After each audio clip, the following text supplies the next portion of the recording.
Coming up on Bloomberg this weekend, what's next for the war in Iran? President Trump says he's reviewing the latest peace proposal while leaving open the door for more military action. They want to make a deal. They're decimated. The new reporting on what Iran says it would take to reopen the strait and restart nuclear discussions. Passengers left scrambling after Spirit Airlines suddenly goes out of business. That's $900-something I've spent so far. But I'm looking forward to getting my money back from Spirit, but when? How? What passengers should know, and are other low-cost airlines at risk? We speak to the head of a major airline trade association. And tennis legend Maria Sharapova on her career and legacy, and her new podcast shining a light on influential women in sports and media. There are phenomenal podcasts that are hosted by men, but I do think there's a lot of room for female-hosted podcasts.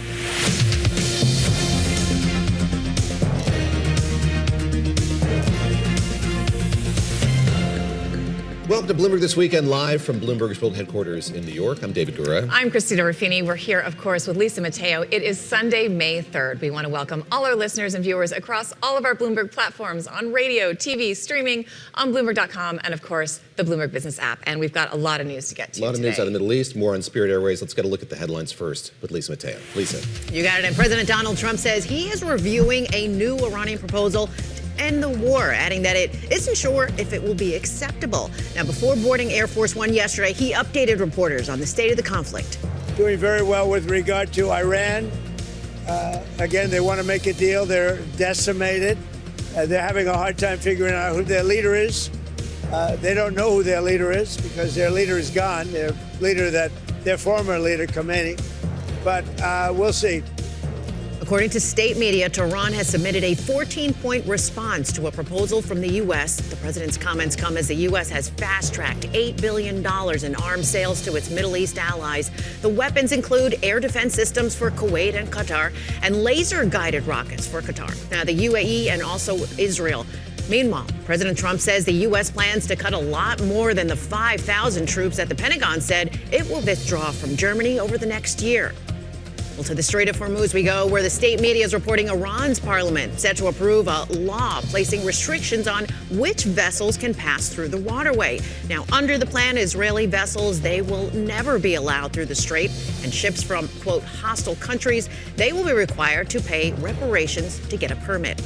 Spirit Airlines made its final approach, leaving passengers across the U.S. stranded and rival carriers into response mode. Rising jet fuel prices, the fallout from a proposed $500 million government bailout will have forced Spirit to shut down. Despite the news, some passengers say they're going to miss those cheap fares. The affordableness that I was enjoying is now gone away, has been ripped from underneath of me, and it's just another wrinkle, you could say, in today's economy with everything else. Now, beyond passengers, airlines are also moving to absorb Spirit's workforce. Well, it was a changing of the guard at Berkshire Hathaway's annual shareholders meeting in Omaha, Nebraska, as CEO Greg Abel took the stage as Warren Buffett looked on. Now, while the crowd was a bit smaller, thousands of investors still attended. Abel shared the spotlight with his top lieutenants, giving them the chance to speak directly to investors about their different businesses. One highlight when two jerseys displaying Buffett and Charlie Munger's names and tenures at Berkshire, they were hung above the main stage, which is really a nice kind of tie to everything that they had going on. But yes, what a meeting yesterday. I am noticing, and for our listeners on radio, many empty seats in that arena. Yeah, I do think that was kind of striking. Mm-hmm. I figured people would want to go curiosity's sake and see the new guy, but I guess if it's not Buffett, it's not worth the price of admission. Omaha's a great town. Go to Omaha. Yes. All right. Lisa. Thanks, Lisa. President Trump has said he's going to review Iran's latest peace proposal, but didn't rule out resuming military strikes. If they misbehave, if they do something bad, but right now, we'll see. But, you know, it's a possibility that could happen. The president also posted on social media saying he doubts the proposal will be, quote, acceptable. Joining us now is Bloomberg's defense reporter Jen Judson. Jen, great to have you with us. I'm going to play a bit more sound to start from the gaggle that the president had there on the tarmac as he makes his way around Florida. I think he's going to a PGA tournament this afternoon anyhow. There's been a busy agenda for the president in Florida this weekend. Let's hear a little bit what he said about the state of the Iran war and where he sees it heading. I said that if we left right now, it would take them 20 years to rebuild.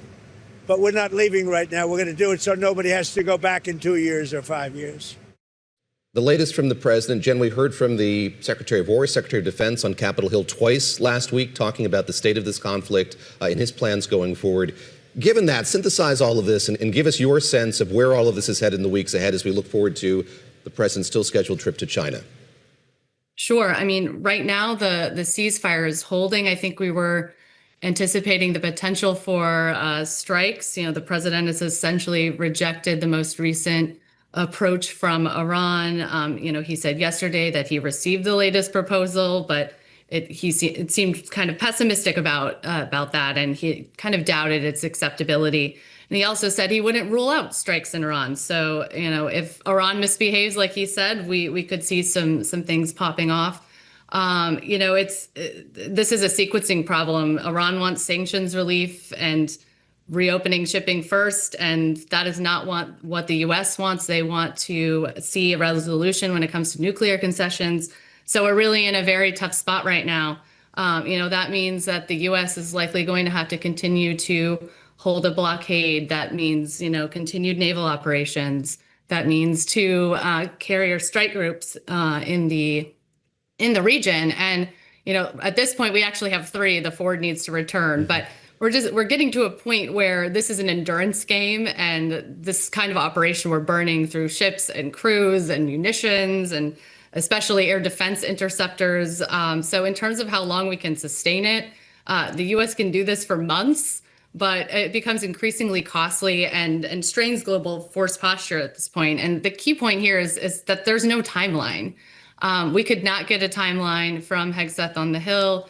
You know, continued reiteration that the only thing that's going to be satisfactory is you know, Iran abandons its nuclear ambitions. So the longer this goes on, the higher risk of, you know, either fatigue or a miscalculation that could break the ceasefire. There's also this issue, and Bloomberg has some reporting on this as well, about the drawdown of the missile stockpiles. The White House and the Pentagon signaling to European allies now that if they've ordered missile systems, those are going to be delayed because the U.S. needs to replenish its own stockpiles. And there you guys also had this reporting on this hypersonic missile that might be used in Iran. So tell us where they are as far as force posture when it comes to munitions, how long they can sustain it on that end, and then what is this new weapon they're thinking about deploying? You know, I wish we really knew what the stockpiles are. Unfortunately, that's all classified. So this is all a total guessing game. You know, we hear grim predictions that things are running very low. When Hegseth was on the Hill this week, you know, he maintained that our stockpiles are fine and we can keep going. We have a huge arsenal of different things we could bring to the table, from bombs to exquisite missiles to counter drone interceptors. We're flowing tons, you know, tens of thousands of counter drone interceptors, which are much less expensive than, say, a Patriot missile that is a $4 million pop. But really surprisingly, this week, we discovered that U.S. Central Command had put in a request to bring the only U.S. hypersonic land-based capability to the Middle East. And this is still very much in the development phase. They're getting to the point where they're fielding the first missiles to the first unit here in the United States, but they haven't even had a real training shot. So this is untested in live action. Operational. Yes, yes. Wow. You know, it's gotten to the point where it's likely it could work. They've had successful test shots, but they've also not had successful test shots, and not that many. There's also not that many of these, so it will be interesting to see if it ends up being sent there and how they might use it, unless it's just going to be sent there sort of as a deterrent, and there's not much of an intention to actually fire it off. There just aren't that many of these, and this is really designed for a Pacific fight, not something that we would need in the Middle East. Jen, let me ask you lastly about this other news we've gotten, that the U.S. is planning to draw down 5,000 troops from Germany. It's something the president addressed yesterday as well when he was speaking to reporters. Let's take a listen to what he had to say about that 5,000 figure. We're going to cut way down, and we're cutting a lot further than 5,000. Thank you very much. Thank you very much, he says. That not resonating with both Republican chairs of the Senate Armed Services Committee and the House Armed Services Committee, who came together in a joint statement to push back on this plan. by the White House and the Pentagon. Do you see that congressional opposition mounting, and what do you see as the significance of this move by the Pentagon? I do. I mean, this is interesting, and I'm not surprised that opposition is mounting, especially congressionally, for this. That, you know, this fits a clear pattern for Trump's first term, and in 2020 he ordered, I think, about 12,000 troops to be pulled out of Germany, and that was largely out of frustration that Berlin wasn't meeting its NATO spending targets. That plan was it faced pushback in Congress and was eventually reversed, and so. You know, it kind of shows how he views troop deployments as something that can be adjusted, you know, based on how allies behave. And this really stems from some sharp public comments from the German chancellor this past week, who questioned the U.S. strategy in Iran and said that Iran was humiliating the U.S. amid the failed peace negotiations. So, you know, I'm not surprised that this is a threat that's going on. 5,000 troops is not that massive. I know Trump said that it could be more. He's also threatened to pull troops from Italy and Spain. But, you know, one thing to note is just how important Germany has been for the U.S. in terms of stationing and preparing forces to deploy to the Middle East in the Iran war. It's quite reliant on the footprint in Germany. Yeah. 5,000 troops, again, is just a brigade combat team or something like that. I don't think that we'd see a drawdown from some of our, you know, the troops that are there permanently. It could be something where we have a rotational unit easy to pull out.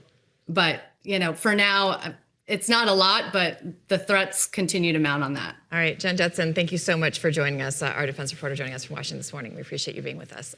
David actually spoke to 2 European diplomats who said it's not the numbers, as Jen was talking about, it's the back and forth and the fact that they can't plan to fill in principle behind of them. doing it, yeah. All right, it's been a little over 24 hours since Spirit Airlines ceased operations after 34 years in business, sending passengers scrambling to book flights on other carriers. Ticket counters are now dark at nearly 100 airport locations where Spirit once flew. In addition to travelers, some 17,000 employees, contractors, and pilots are out of a job.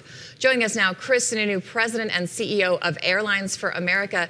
Thank you so much for joining us. First of all, I guess the big question is, how does Spirit going out of business impact the airline industry overall? What's the biggest thing we're going to see coming out of this? Well, I think 2 things. In the short term, I think everyone's scrambling to say, okay, how do we take care of those customers, right? And how do customers get their money back? And they can go to the Spirit website to get their money back. And then you have folks like United Airlines, Southwest, JetBlue, Delta, American. They're all providing capitated rates. So they want to get those customers taken care of that have plans over the next month. How do the employees get taken care of? They also get preferential treatment with all the, you know, existing airlines in terms of new jobs and new opportunities there. And then in the long term, it's really about making sure that that the airspace as a whole, which America has the strongest airspace in the country, we're rebuilding our air traffic control system. That again, that is robust for the customer. And I mean, not to go too far afield, but we've had 2 government shutdowns, right? We saw the TSA lines because Congress couldn't get their act together. We saw the air traffic controllers not getting paid for 6, 7, 8 weeks back in the fall. That system has to work as well to make sure that all these other pieces move. And unfortunately, there's a lesson here, right? So when the merger was going to happen between JetBlue and Spirit, that would have put almost $4 billion into Spirit. And the Biden administration crushed it, and they got political with it. And that was, again, hopefully the lesson there is when a business comes calling, look at the financials, look at the business case, look at how it's going to affect the customers, and make your decision based on that, not on politics. So some lessons learned. I think the industry is responding very well. We just want to make sure that folks feel comfortable preparing for their summer. Governor, let me ask you about what might happen next. And there's been speculation that other ultra-low-cost airlines are going to be in a pinch as well. Obviously, the Spirit situation was unique in many ways. You had the Transportation Secretary yesterday batting down calls for further bailouts or the need for bailouts. And it's something that your group has opposed as well. I'll read a bit from a statement that you all released. Government intervention on behalf of those airlines would punish other airlines that have engaged in self-help in order to deal with increased costs and reward airlines who haven't made those tough decisions. That is not a level playing field. So we see your opposition there to these government bailouts. Are you worried about the industry broadly, especially at that lower range of fares? No, look, competition works, right? And so we have a lot of different carriers there. It's Frontier, it's Sun Country, it's Arvelo. Breeze is actually a new entrant there. Breeze is a very interesting airline with a lot of opportunities. They don't use kind of the primary airports. They use some of the secondary airports, providing a low-cost option for those customers. So look, if the Breezes of the world and some of these others weren't doing okay, I think you could make that case. But there has to be competition at that level, right? And those models can't be older fashion type models. They have to compete in this new world. Now, again, a lot of these problems financially were happening long before the fuel crisis and the jet fuel crisis of the last couple months. I mean, Spirit was in trouble years and years ago, so it's not a function of that. But when you have the high fuel costs, these massive new labor costs, I mean, right now the industry as a whole has about a 4 to 5% profit margin. That's it. 4 to 5%, because they've kept their costs so low for the customer. So you'll see some of those move a little bit. They have a lot of options now that they didn't have before. So as a customer, you can get that basic economy seat super cheap, even on the Deltas and Uniteds and Americans. You can choose to whether you want to pay for baggage. You can choose for that upgrade or that extra legroom. So they're giving the customer, the new models give the customer a lot more flexibility in designing their product and their price point, and everyone has to kind of come along with that. So I think it's just a faction of getting those ultra low cost carriers to maybe update their models a little bit. But overall, the industry is very strong. There's a lot of opportunity for customers out there. So yeah, you're gonna have ebbs and flows here with different carriers. But at the end of the day, the customer is going to win out. But let me ask you, because I know that for a lot of airlines, a lot of the bigger airlines, a lot of those economy seats they're flying at a loss. Where they're really making money is in the front of the plane, and that's why we're seeing additions of higher cost seats, business class, economy plus, things like that. So when you're getting the squeeze on these cheaper airlines, is it really fair to say that these other airlines are going to pick up the slack and add more of these cheaper seats because they're not making money off of them? Well, again, they have to look at what their customers are looking for, what the type of product is. And so they have the ability to add higher end product. And again, their higher end product might look a little different than some of the other carriers' products, but that product has to kind of fit the model of what they're doing. Now, yes, the larger carriers basically only make money going internationally. I mean, even domestically, some of the higher end seats make a little bit of money. All the economy seats effectively can lose a bit of money. So again, you have to look at your product that you're placing. You can't just provide the same products that you were doing back in 2016, 2017, 2018. You have to update those models. And for the carriers that didn't update, that kind of stayed with the old-fashioned way, yeah, they're probably suffering a little more. Everybody's moving forward and kind of looking at that product spectrum. I'd like to ask you about the interface between airlines and the administration. Play a bit of sound here from Sean Duffy, the Transportation Secretary, who gave a news conference yesterday at Newark Liberty International Airport. Let's take a listen to what he had to say. Now, you've heard that other airlines have talked about requesting a $2.5 billion bailout. I am in continual contact, and my team is in contact with all the CEOs of the airlines. I would say that at this point, I don't think it's necessary. They do have access to cash. If they want to come to the U.S. government, we would be a lender of last resort. If they can find dollars in the private markets, I think that's better for them. Governor, I'd love your reaction to that. I think of you as a traditional Republican, New Hampshire Republican, New England Republican, and you hear him talk about the government being a lender of last resort to these airlines. Obviously, this conversation about bailouts, the continued conversations between the administration and executives as well. How do you feel about that? Are you comfortable with the government playing this role at a time when we have seen the administration taking a stake in many private companies? Yeah, well, I think Secretary Duffy is spot on. He's saying, look, the government isn't here just to bail everybody out when a business needs money, right? If there was a crisis situation, I mean, that's why he kind of used the term lender of last resort. But it isn't just the government should be a lender there. If there are extenuating circumstances or something like that, what he's really referring to is, yeah, Spirit came for a bailout, which made no financial sense whatsoever because they had no assets, they had massive amounts of debt. And then all the other carriers, just the low-cost guys, just said, oh, yeah, by the way, how about we get $2.5 billion too? Even when some of them didn't need it. It really didn't make a lot of sense. It was more of an opportunity, as the secretary pointed out, than a real need into the industry. So no, I'm not a big believer of these bailouts by any means. I think the government, I think President Trump deserves some credit for trying with Spirit. I mean, he said, let's take a real look at it. Let's see how we make sure the customers and the employees are taken care of. But it made no financial sense because its assets had been so gutted. They didn't even own their own planes, right? They had billions and billions of debt, and they had virtually no assets to back it up. So again, I give the president credit for trying and the administration at least taking a look. But to Secretary Duffy's point, the government just isn't here to save your business when you have a bad business model. Save something that doesn't have real value or isn't part of that national strategic need that might be out there. So no, it's whenever the government gets involved, you better be, again, really cautious. And there better be a real was that, sir? That's a lot of relays. Okay, but more seriously. I'm being a little bit of the politician there because, yeah, these bailouts, I mean, it's a domino effect.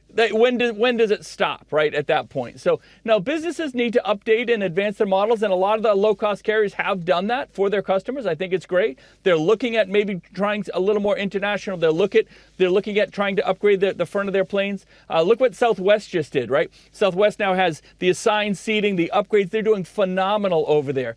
United Airlines has made, and Delta have made some huge advances. American as well. So everyone's adapting. Everyone's modifying what they provide based on the needs of the business, and that's the way business should work, right? That's the way competition works. When the Biden administration got involved and said, "Oh no, we're not going to help.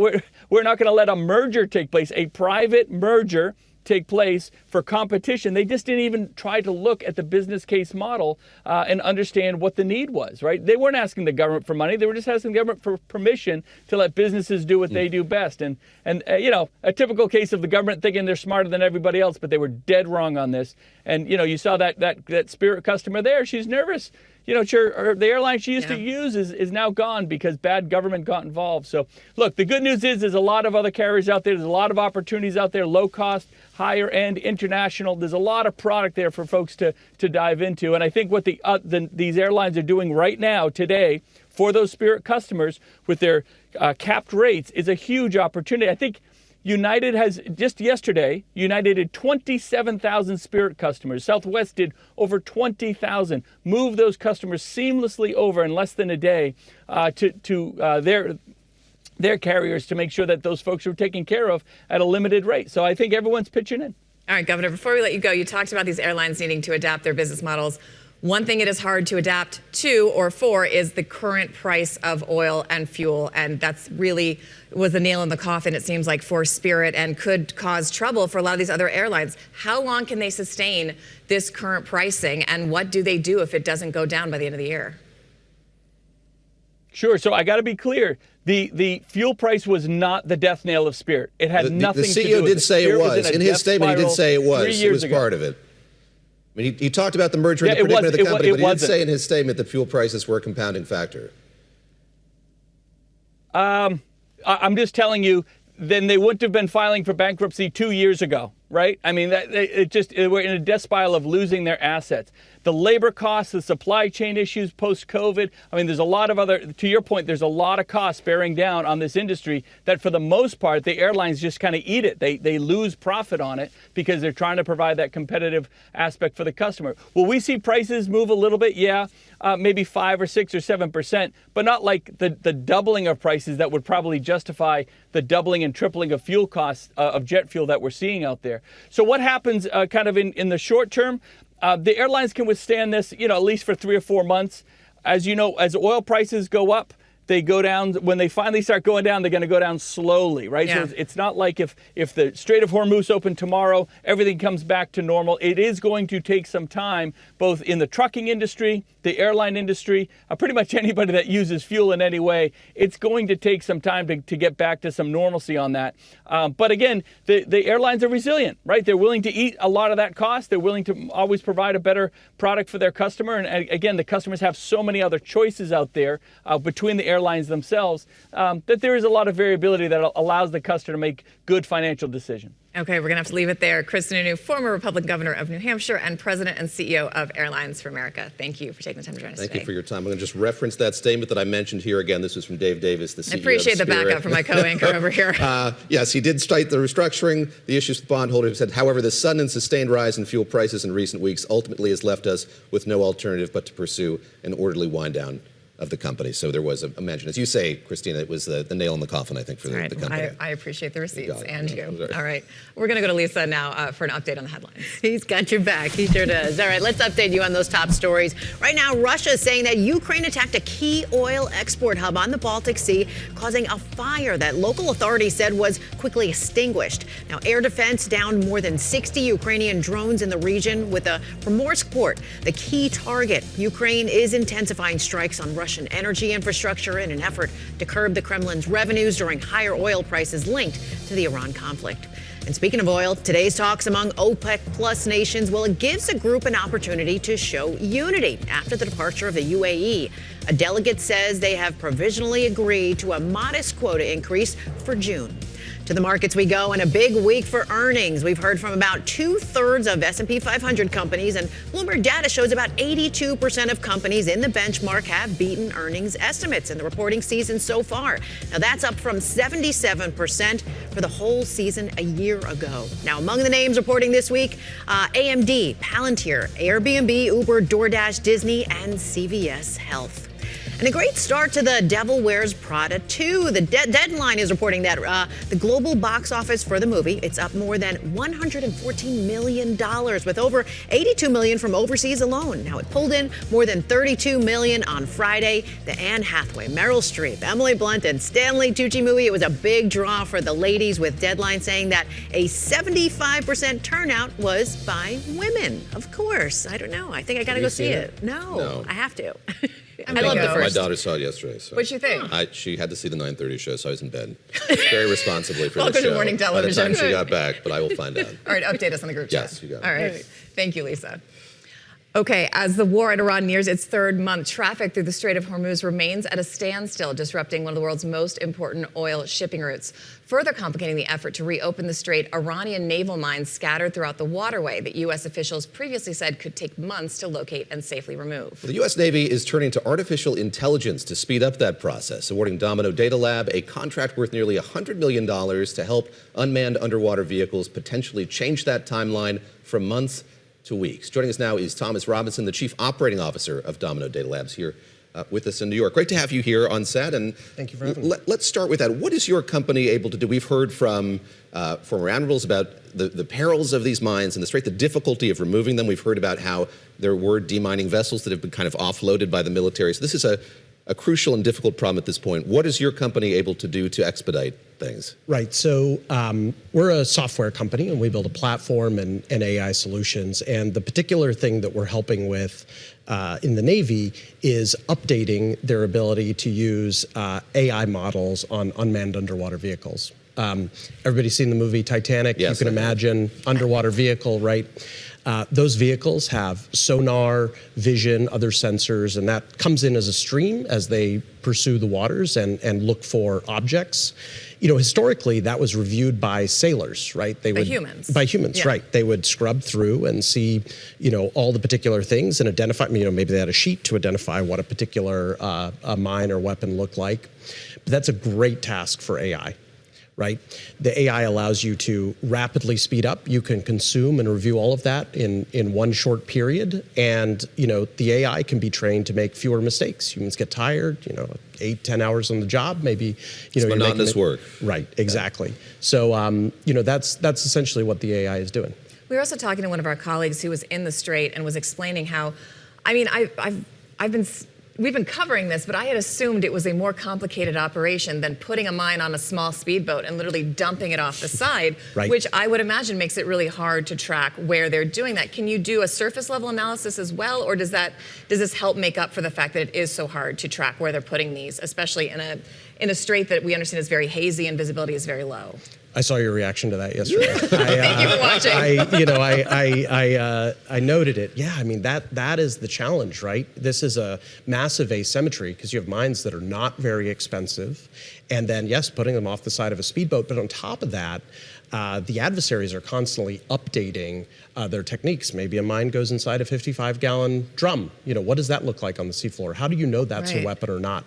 So, you know, that's where the technology is so powerful, especially this ability to refresh rapidly to adapt to adversarial and different theater changes, if you will. We talk a lot about, I guess, the big names in AI that get a lot of attention outside the context of military use, just generally speaking. And there's always been this speculation, when are we going to move to these kind of the tier beneath that, other companies like yours that are doing this kind of important work? I wonder if you could just shed some light on your capacity to pivot so much as you have to work on national security issues. So this isn't a company that was founded to do this, but you obviously recognize the need and the applicability of what you're doing to national security needs. What can you tell us just about how that pivot has been and what that level of dialogue or interface with the Pentagon has been like? Yeah, I mean, I think for us as a company, as you said, we've been in business a little over 10 years, and we started as a commercial technology and serve many of large global pharma, many financial services organizations use our technology for mission critical AI. So, we got the call from the DIU, the Defense Innovation Unit, a few years ago, and I've heard a lot of horror stories about working with the government, right? Talk about a long timeline. Long timeline. Contract, try reading a contract. There's a lot to it. But there's a moment here that is different. There's bipartisan support for recognition that we need to enhance America's capabilities in the defense industrial base and in technology. And so, we thought we had technology that had been proven in the commercial sector that would be very viable to use in defense. And thankfully, we've, like I said, we already work on... Can you say what it was in the commercial sector? I'm trying to think what you were doing that is now being applied to minesweeping. Well, look, we have a variety of different solutions and use our platform in a variety of different places. In pharmaceuticals, we help 10 of the top 20 global pharma organizations across their entire pipeline. So that could be early research and then development all the way through clinical trials and manufacturing. There's a lot of different parts of that process that could be enhanced by AI. And in financial services, we have large customers that use us for risk modeling. You have trillions of dollars in flows in your book, and you want to make sure that risk is well managed, right? We get to the broader existential question I think a lot of us and companies in AI are facing right now, which is what's the involvement of humans going to be going forward? So we see that in the context of Anthropic, obviously, the debate now, legal case that they have with the Pentagon, their concern about that being ceded to computers entirely. Where do you see all of this headed? Obviously, the work that your company is doing is in concert with these unmanned vehicles, but I imagine there's a human component there as well. Do you foresee a time when there is no human doing some of this work, or? I think that's very hard. And look, I've often heard the phrase that, well, China is going to do it. And man, what a bad idea, right? There are lots of things we wouldn't do that China does, right? And so I think it's a really important debate. I think in particular with the Pentagon, look, at the end of the day, who sets the ethics? It is the Pentagon lawyers, it is the Congress, and it's ultimately us as the voters who are putting folks in place, right? This is an important conversation we're going to have over the next... Is it you as an executive as well? Is it a roiling conversation in the company as well about what the ethical stance of Domino Day Labs is going to be? Look, we certainly talk about it, but we're not going to be a vendor who takes on encumbering an organization with a particular ethical bound. That's a job for somebody else. I will say, what I think is critically important for tech companies to do is these technologies have limitations, as does any technology, right? And so when you say to the government, I have a piece of technology, you need to define the bounds in which it can be used the same way. But are you confident they'll stick to that definition? Like, you set out your boundaries. Do you have faith? You just said try to read one of these contracts. Do you have faith that it will be used the way you say it should be used? Well, look, at the end of the day, that is an imperative of the operators to use the technology in the right sort of way. We get this question a lot about the risk of AI, and I think ultimately everyone who's using an AI system still owns the responsibility of what it does. If you're a pharmaceutical company betting your new drug on AI, are you going to cede that to a machine? No. Right? And the same thing is true for the operators who use this technology. About 30 seconds left. How quickly were you able to make that pivot? So you saw this need. The war is still it's been 8 weeks. How quickly were you able to make the pivot?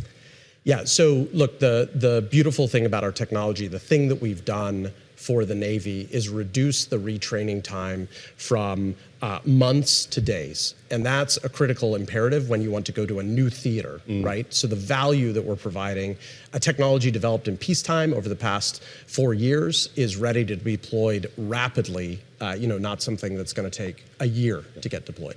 Amazing. Thomas Robinson, Domino, Data Lab. I heard you go by T-Rob. I do. So thanks, T-Rob. We appreciate it. Thank you for coming in. Nice to see you. Thank you for coming in. Coming up, Maria Sharapova, tennis legend and recent Hall of Fame inductee, is now taking on a new challenge in the world of podcasting. We'll hear from her next on Bloomberg This Weekend, on Bloomberg Radio, Bloomberg Television, at Bloomberg.com, and on the Bloomberg Business app. Stay with us.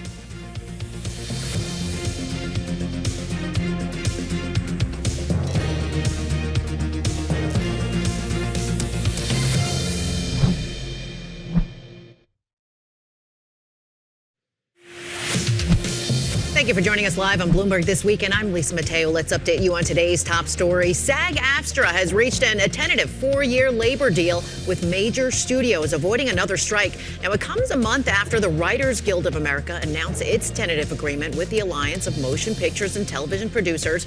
The deal features protections against AI, digital replicas, higher residuals for streaming shows, and also increased minimum wages. It still needs to be approved by the union's board. In the NBA playoffs, the Philadelphia 76ers, they held off the Boston Celtics to win Game 7. Philadelphia advances to the second round while they will play, yes, the New York Knicks. 2 more Game 7s take place today. We have the Orlando Magic facing the Detroit Pistons and also the Toronto Raptors against the Cleveland Cavaliers. To the PGA Tour, where Cameron Young still in control at Trump National Doral for the Cadillac Championship. Now, he leads at 15 under par. Scotty Scheffler, Siwoo Kim, and also Norway's Christopher Reitan, they are at second place. The one issue for today, though, forecasters say more than an inch of rain is expected. And history was made at the Kentucky Derby at Churchill Downs in Louisville as Cherie DeVaux becomes the first woman to train the winner of the opening leg of the Triple Crown. Golden Tempo took home the top prize at odds of 23-1. Renegade came in second. David and Christina. I made some money off of that. You did. At a casual neighborhood betting pool. So you went for the lowest. There's a list of who had bet on what, and not many had picked Golden Tempo. Bet on a long So shot. I put $5 and reaped a handsome reward, Very relatively good. speaking. So you're taking us out for breakfast? Maybe, if you want. Yeah, and then I stayed up and watched the Celtics game, which was a disappointment to me. I was hoping for a New York Stayed up Boston. until 9:30. Well, no, I was like 10-something, so this was even more brutal. Anyways. That's amazing. Thanks, Lisa. You got it. I think we've got a lot to talk about today, and Lisa has had, I love how this is turning into kind of a sports segment with Lisa with our updates, but you also had a really cool interview that I'm very jealous of that neither of us could make, which was Maria Sharapova. I loved it. She was amazing, like strong, she was tall, she's gorgeous, and now she has a new career, she's going into podcasting. But taking it back, okay, so Maria Sharapova, she is a tennis legend, right? She made history in 2004. She became the youngest tennis star to win a Grand Slam since Martina Higgins in 1997.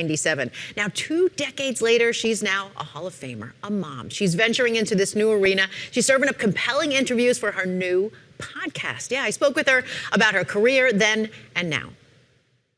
I really had a steely mentality from the beginning because I knew I moved for a purpose. I wanted to build on a dream with a lot of hope, but also recognizing that it might not go our way, and you might take, a path that might not get you to the very top. But ultimately, with a few twists and turns and a little bit of good luck and hard work, we persevered, and I was able to win a Grand Slam when I was 17 years old, and really build from that. It took me a little bit of time to adjust to kind of fame and getting my confidence and performing week in, week out. But yeah, it was a beautiful journey.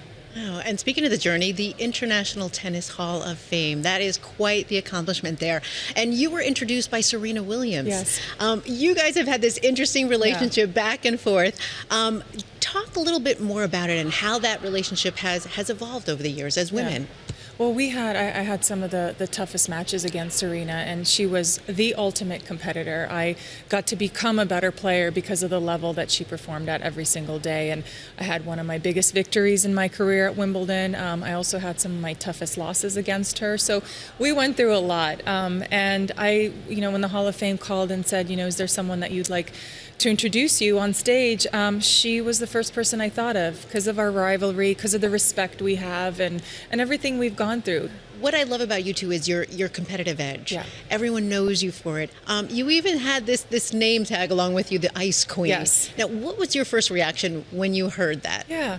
Well, I pumped my fist from a very young age. Like, I had a very steely mentality. I was focused, and I was on a different path. The truth is even when I trained at, academies with many other children, I recognized that I was like the odd one out. I would train extra hours. I would get extra attention from coaches.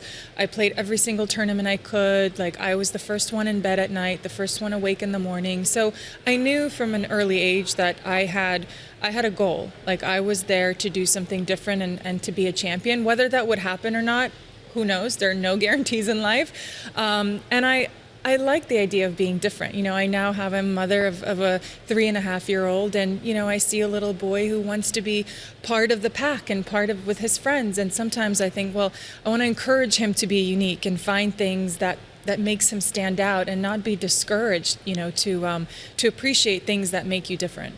And it seems like it goes right into what you're doing now, into your podcast. Yeah. Pretty tough, because women out there, if we strive for something, it seems like we're kind of, I wouldn't say put down, but just like we're told, you know what, take it easy. Yes. Is that the reason behind how you started this? Yeah, so I've been working on the podcast Pretty Tough for many months with Vox Media, and the idea really resonated, well, first of all, with so many of my mom friends, like coming off of careers, having children, and always being identified with one thing and one trait. And from a young age, I was identified with that fist pump, like the steely mentality, that I was cold. And then I'd go into a boardroom and I'd have, an opinion, or I'd have a joke, and someone would say, oh, well, you have a sense of humor. And so I always found that you were identified with one or the other, and you had to soften your filter for whichever identity wasn't appreciated as, part of your characteristic. And so when I spoke with my friends and I was building the concept, it really resonated with a lot of women, and this podcast is for women, by women, and I now get to sit and ask questions, which was, how is that? I had to unlearn and learn, and I love preparation. That's what I did for my entire career, and now I get to learn about incredible women, and hopefully we can draw these wonderful lessons from these amazing females. Who are some of the women that you plan to speak with, and what are some of those stories that really resonated with you? I want the stories to be honest, to be authentic. I want to hear the story before the success, because we all see someone accepting the Oscar, and we think, we launched Pretty Tough with Zoe Saldana, and she speaks about the Oscar, but the moment until that point that's the part I want to learn about. I want to know how her ballet and dance informed the movements of all the movies that she's performed in. Aging, what is it like to be a mom? What is it like to have guilt as we navigate careers and motherhood and all the things that society throws at us? And honesty is the first thing that I want the conversations to have. Podcasting, it seems like it's a category that's dominated by men. I know a lot of the statistics point to that figure. Yes. Why do you think that is? I mean, I consume podcasts that are hosted by men, and I think there are phenomenal podcasts that are hosted by men, but I do think there's a lot of room for female-hosted podcasts. And when I think of Kara Swisher and Mel Robbins, these are icons in the field, but I think there's more room in the sandbox. No. And you also have another name as entrepreneur at the same time. Yes. You work with brands. You invest in companies. Yeah. What's more nerve-wracking for you? Is it walking onto the tennis court or walking into a boardroom?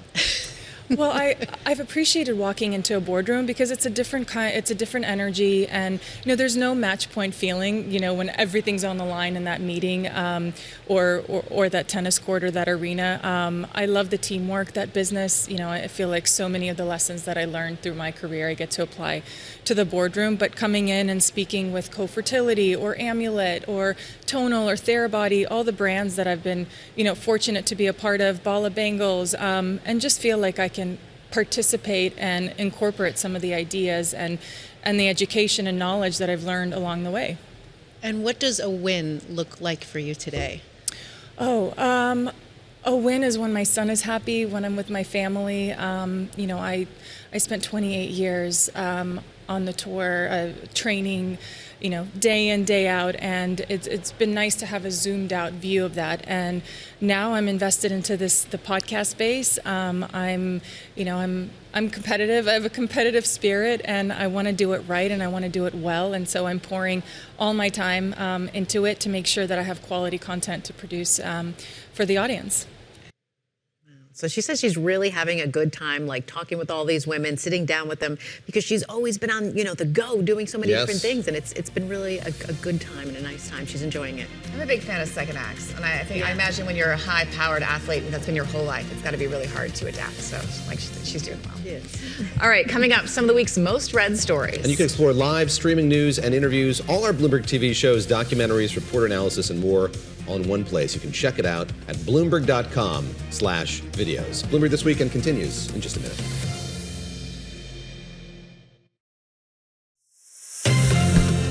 Welcome back to Bloomberg This Weekend, or BTW, as I say. That's right, BT Dubs. We're going I'm to get David you to see it Gura with eventually. Christina Ruffini. Here are some stories you might have missed this week. Lisa Mateo has those. BTW. Yes, let's get ready to do it. Okay, I want to start with this one from the New York Times. All right. It's the headline is, with the arrival of Goop Kitchen, is New York going full Goop, LA? this is the Gwyneth Paltrow concern. Correct. Okay. So it's like I a know that healthy much. eating food chain. It started in Los Angeles 2021, but she's brought it to New York. So it's come to New York for the first time. So it's What do we clean have there? food, Salads? right? You have salads and bowls? Yeah. Lisa, if I want to buy a $16 salad, I can Salad go to rolls. Sweet Green. Nothing on the menu includes gluten, refined sugar, There's some seeds, pizza, corn, there's or some peanuts, carbohydrates, I or see. preservatives. Probably Yes. with a So it's very non-gluten. clean, okay? Yeah. But the whole point of the story is that how New Yorkers are opening up their palate to this LA trend that seems to be coming, because a lot of LA restaurants are now making their way to New York, and they're saying, well, New York's only... We are a better city. We only like pizzas and hot dogs. That's what they're saying. And they say, oh, you know what? So they're opening it up their palate to something better and something new. I ordered this online. What do I do? How do I get this food? You do. You go. It's only, you could only get it on online. You can't sit and eat in the place. Okay. You have to go and order it. But sometimes there's a line. Ugh. I don't wait in line for food. You don't Thank do you. lines? They don't know that Ever. about New York yet. Although we have a lot of Californians who come here to wait in line, which I guess is. Do you have to order it like do. you're from LA? Do you have to use Vocal Fry to order it? I would like my salad. And my It's good.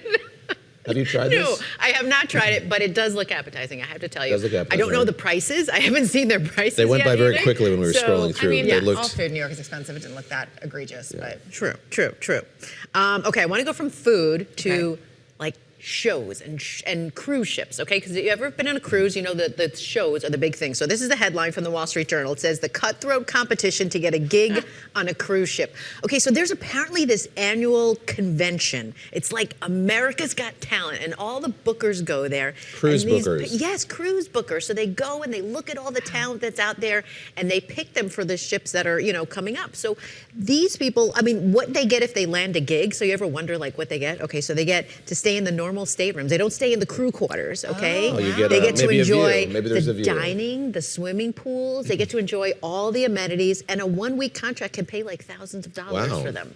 So it's not a bad gig if you can get it, and that's the thing. I have never been on a cruise. I've never been on a cruise, but I danced growing up, and I know this is a good gig because even 20 years ago, this was a good job to get because first of all, you're booked. Yes. You're booked through 6 months. That's 6 months of work, and I think then they made them stay in the staterooms. But it was you got insurance, you got food, you got all that stuff, and you could pay your bills for a year and a half. You may get norovirus.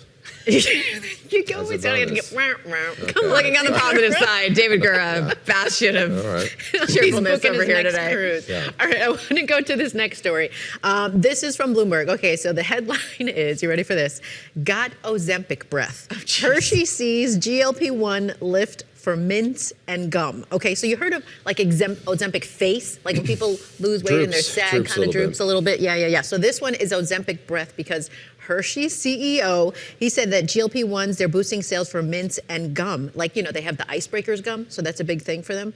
The reason why is because GLP-1 drugs, they slow down digestion, okay? So you can experience some side effects, like maybe dry mouth, nausea, things like that. And so that's where the Ozempic breath comes in. So you got to grab a mint or a piece of gum. It's helping out I'm Hershey. fascinated by this because there's been, as we've talked about, such widespread adoption of these drugs, but then you learn of these side effects Right. as it goes along. So I have heard complaints about nausea, and it's not easy Yes. for everybody who's on these. But I had not heard of Ozempic breath. I hadn't heard of the before. breath, but my friend said he had a terrible taste in his mouth the whole time he took it. So he was taking mints all the time just to get rid of, sometimes when your blood sugar drops, I don't know if that's related, but like you get a bitter taste in your mouth. He said he tasted constantly. He felt like he tasted something terrible in his mouth. Interesting. See, so it's helping out Hershey. It's doing them a good deal. Well, To run on gum. It is. And icebreakers. All right, this one, David, this one's for you, it's okay? for me. So this is from The Weekend, okay? Bloomberg, The Weekend. Yes, okay. Forget health span. Midlife men face pressure to extend hot span. Hot span. Hot span, yes. So they're saying that millennial men, they grew up thinking like, oh, we don't have to worry about our health, looks, retirement, things like that. Instead, you have to stay hot for like several more decades, David. Yeah. Okay? So you need to work on this. I got to work on that. This is like this is a really not so subtle way of telling me that, Lisa. Yes, it's a journey. This is a dangerous approach. Yeah. No, but they spoke with plastic surgeons. You have to check out this article, okay? They're saying midlife has shifted, right? So patients in their 50s are training for triathlons. They're starting companies. They're dating after divorce. They're raising young kids. Like they're doing all these things at an older age. Okay. And they're obsessed with longevity. Like, do you go to the gym? Do you work out? I'm not going to answer any of these questions for you. What are you doing? Are you eating well? I guess I have to wait till I'm in my 50s to do all of this stuff. Maybe that's the silver lining I can see in all of this. You have like Tom Cruise up there, so this is what these are celebs who are still looking good. Still looking good, Lisa Still says. looking good. George Clooney is what, 60 now, still looking pretty good. So. Brad Pitt is another. Like they're talking about this thing because how women talk about menopause. They have menopause now because men are going through all these of the changes. new terms here on the show. Yes. Hot span and menopause. We're bringing it all to you. But people pay a lot of money for some of this. Okay, get this. $6,000 a year for a good doctor who can work on your biomarkers. Okay. Or you can pay $320 a month to spend on peptides. So we can do that as well. I've heard of these peptides. I'm very skeptical. No, you're not. I don't think they're like approved by any regulatory agency. I'm skeptical of the biomarkers too. I had some girlfriends do it, and they're like, "My physical age is 17." I was like, "They just want you to pay them again." I don't believe that for a second. I did see that piece. Chris wrote that for Pursuits It's Worth Reading. It's excellent. It really is. At the weekend, of course. You're not afraid of the manosphere and the wait, what is it called? What do we just call it? He's hot spanning. Menopause. Manspanning. All right. One of those things. Lisa, thank you for those BTWs. We're coming up on 8 o'clock here in New York. All right, the next hour of Bloomberg This Weekend will start straight ahead. Stick with us. We've got a lot of headlines to get to yet this morning.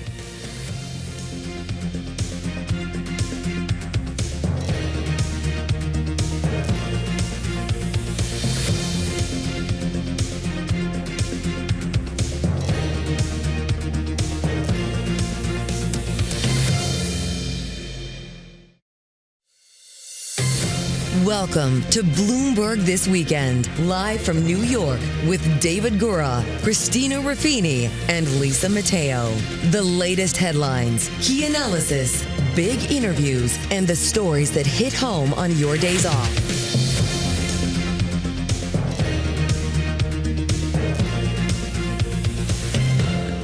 Welcome back to Bloomberg This Weekend. It is 8 a.m. in New York from Bloomberg's Global News headquarters. I'm Christina Ruffini. I'm David Gura alongside Lisa Mateo. We are bringing you the latest breaking news reports and analysis live this morning and every weekend from 7 o'clock to 10 o'clock Wall Street time.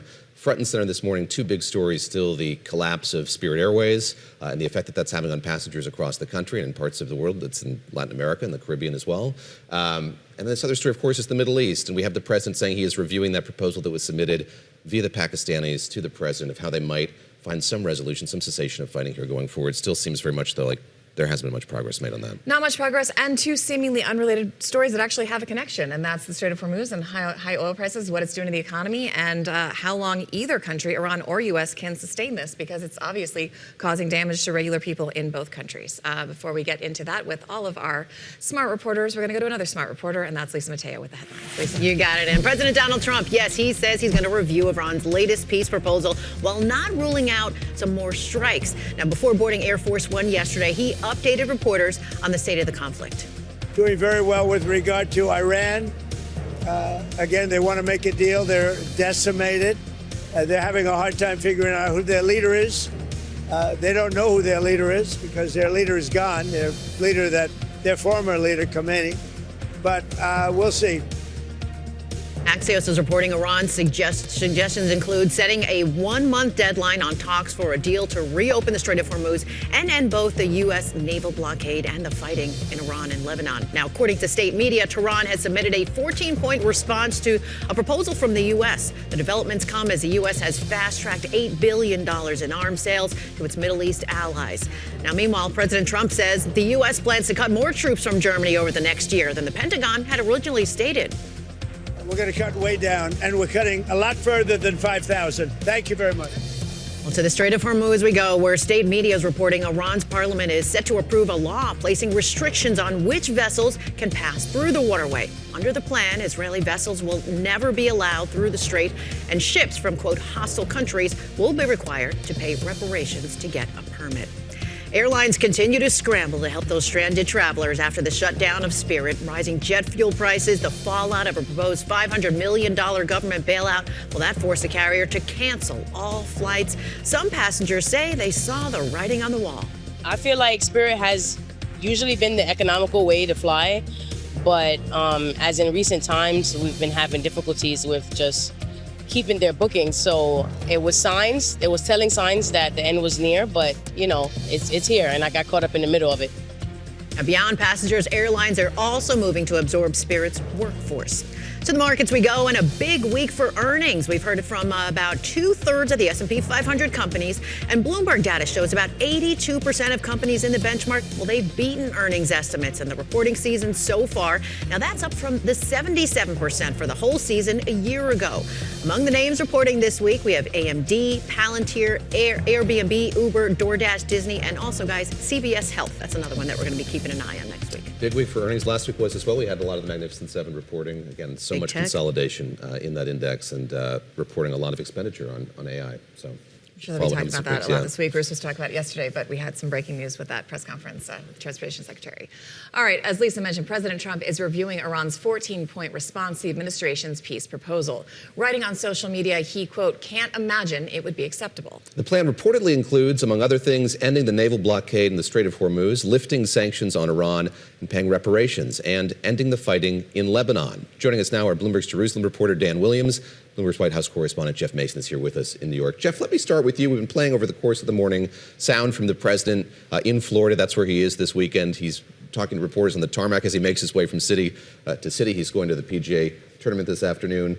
He addressed this blockade, and there had been so much reporting going into the weekend about the president's eagerness to continue that blockade, given options for more military action. Let's take a listen to what he had to say to reporters yesterday. Well, it's a very friendly blockade. Nobody's even challenging it. Nobody at all is challenging it. Just so you understand, many presidents have been involved in things that are very big. They never had to go through anything with respect to Congress. They considered it to be totally unconstitutional. And the Democrats in Congress that pushed this, and probably a couple of Republicans, they're hurting our negotiating ability, which is infinite right now. And they shouldn't be doing it. It's never happened before. No other president's done it. And I'm not going to be the first. Jeff, I'm going to seize on the last part of that, and that's his displeasure with Republican and Democratic lawmakers who've expressed some concern here as we approach that 60-day mark by which Congress has to exert more responsibility here for how this war is waged going forward. You can sense he isn't exactly enthusiastic about the pushback that he got when his defense secretary was on the Hill this week. What's the latest on how he's thinking about the trajectory of this war? Well, I'm not really sure what he means when he says no president has ever done this before. I mean, if he has been saying that repeatedly about Iran specifically, that previous presidents should have attacked Iran, but that is also sort of his MO for all big things that he does. He likes to say this is something that should have been done before. I'm the only president who has or who can. But in terms of going to Congress for permission or authorization for fighting and for wars, that's been done for decades because that's... I also feel like the war powers fight we've been covering with almost every administration, including Democrats. 100%. So I would take a little bit of that with a grain of salt, at least without knowing a little bit more about what he means. But broadly, to your point in your question, David, he doesn't like the criticism. And he doesn't like the criticism from his own party, certainly. He doesn't like the criticism from the Democrats. And as Lisa was referencing in the news headlines, he doesn't like the criticism from foreign leaders. And this is a president who then takes action in terms of Germany by withdrawing troops or threatening to withdraw even more. And he can take political action too, at least with regard to his own party. Dan, I want to go to you. We're very happy to see you, although I'm a little sad not to see those beautiful citrus trees when you're outside. But we're so glad you're with us this morning. Axios is reporting overnight that Iran on Thursday gave the U.S. a 14-point updated proposal for a framework agreement. The president was briefed on it by CENTCOM Commander Brad Cooper. In the agreement, it also includes a deal that it's not only the peace deal with Iran, but it's also a peace deal for Iran and Lebanon. And I'm talking to you, as we're talking about sequencing here, Iran is asking the U.S. to negotiate lifting the blockade first before it kicks it to the nuclear arrangement. In that first month, they also want to negotiate a ceasefire for Lebanon. What is the state of play there? And is Israel going to get on board with whatever the U.S. decides to do? Or could Israel be a spoiler in this no matter what? Israel won't be a spoiler simply because Israel is at best the junior partner in this war, and it's not even present at the negotiating table. The United States, as always, calls the shot. Certainly this U.S. president calls the shots. So if it is deemed necessary to include Lebanon in a wider Iran deal, that would be the case. I would not refer to this as a peace deal, certainly not when it comes to Lebanon. The ceasefire there doesn't even include Hezbollah. It's officially between Israel and the Lebanese government. Both would like to see Hezbollah defanged. Hezbollah does not want to be defanged. Hezbollah will not make peace with Israel. So at best, it would be a wider ceasefire that would leave Hezbollah intact, potentially rebuilding, and would end Israel's persistent attacks on Hezbollah. Jeff, our friends at NPR have kind of synthesized what's in that peace plan, or the proposed peace plan, and I look at sort of ticking through there what's in it: resolve issues and end the war within 30 days, and the naval blockade, lift sanctions and pay reparations, end fighting in Lebanon, as Christina and Dan were just talking about. What is your best sense of the breadth of divide between Washington or West Palm Beach and Tehran at this moment? Where do things go from here? We were talking to you last weekend when there was some expectation that we would have the vice president making a trip over to Pakistan once again. The president seems not enthusiastic about in-person meetings for the time being. Really wide. Yeah.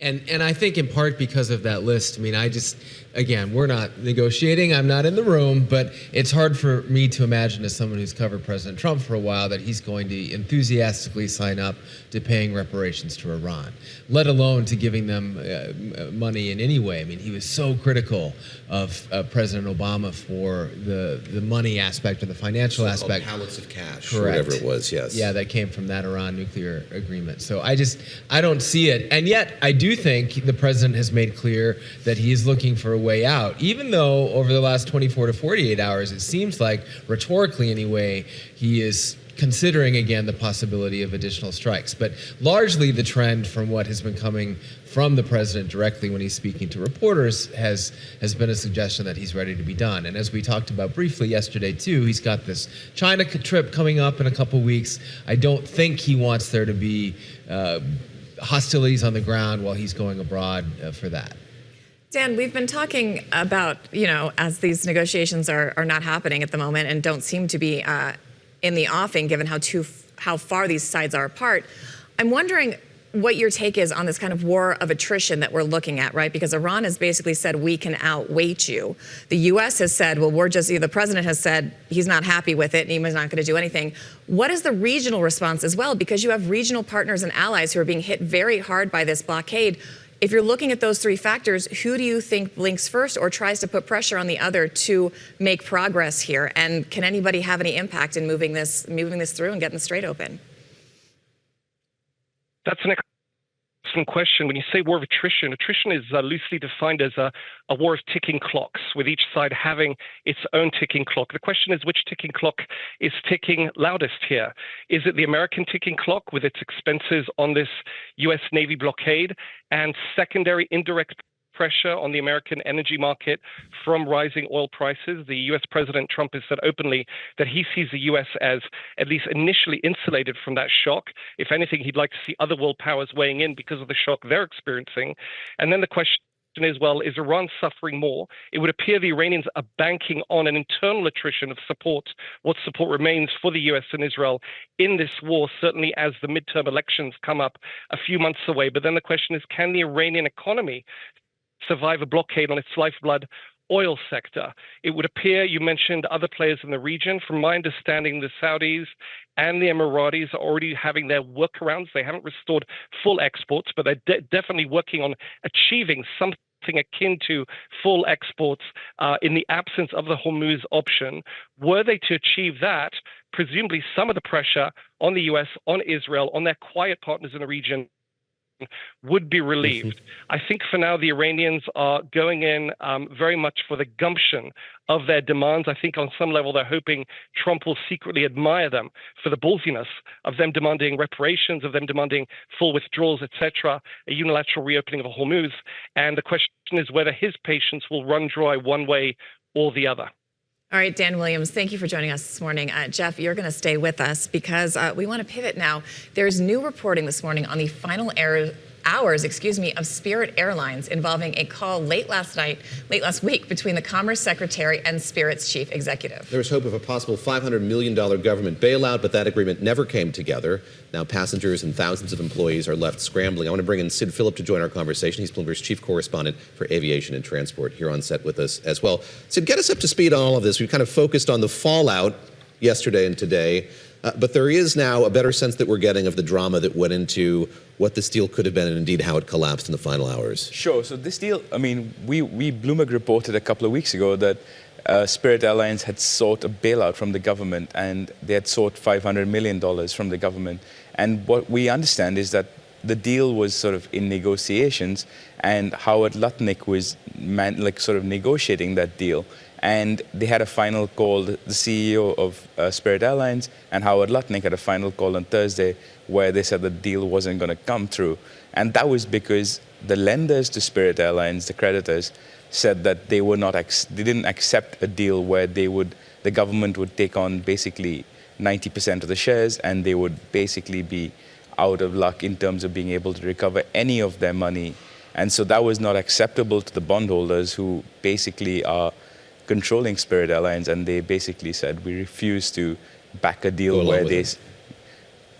But is there any, I mean, we went over this yesterday, but I'll run you through it. Our executive producer bought a ticket on Spirit to see how this messaging was going. And it sounds to me like they knew probably Thursday night that this wasn't going to happen and where this was going. But on Friday at 5:30 p.m., she booked a ticket.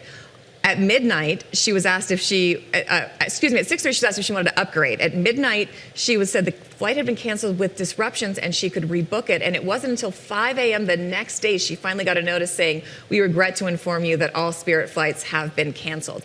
Is there any kind of liability or culpability for this airline not telling customers sooner that they knew these flights were not going to happen?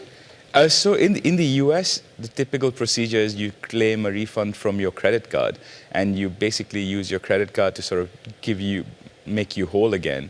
But otherwise, there's no real sort of incentive for anyone to give you money, because passengers are last in the priority for recovery. The first priority are obviously the creditors and the secured creditors, and they sort of come much lower down the pecking order. So there's very little money, if ever, for the passengers. So not only do they have to stand in line to get a new ticket, they got to stand in line behind all those other people as well to get their money back. Exactly. Jeff, let me ask you where this goes from here politically. So we heard from Sean Duffy, the transportation secretary, yesterday, invoking this failed merger from a few years ago. We had Chris Sununu, the former governor, now head of Airlines for America, on the show this morning, both leaning on the same line. That is, this is Joe Biden's fault. This merger didn't get through. That's what sank this company.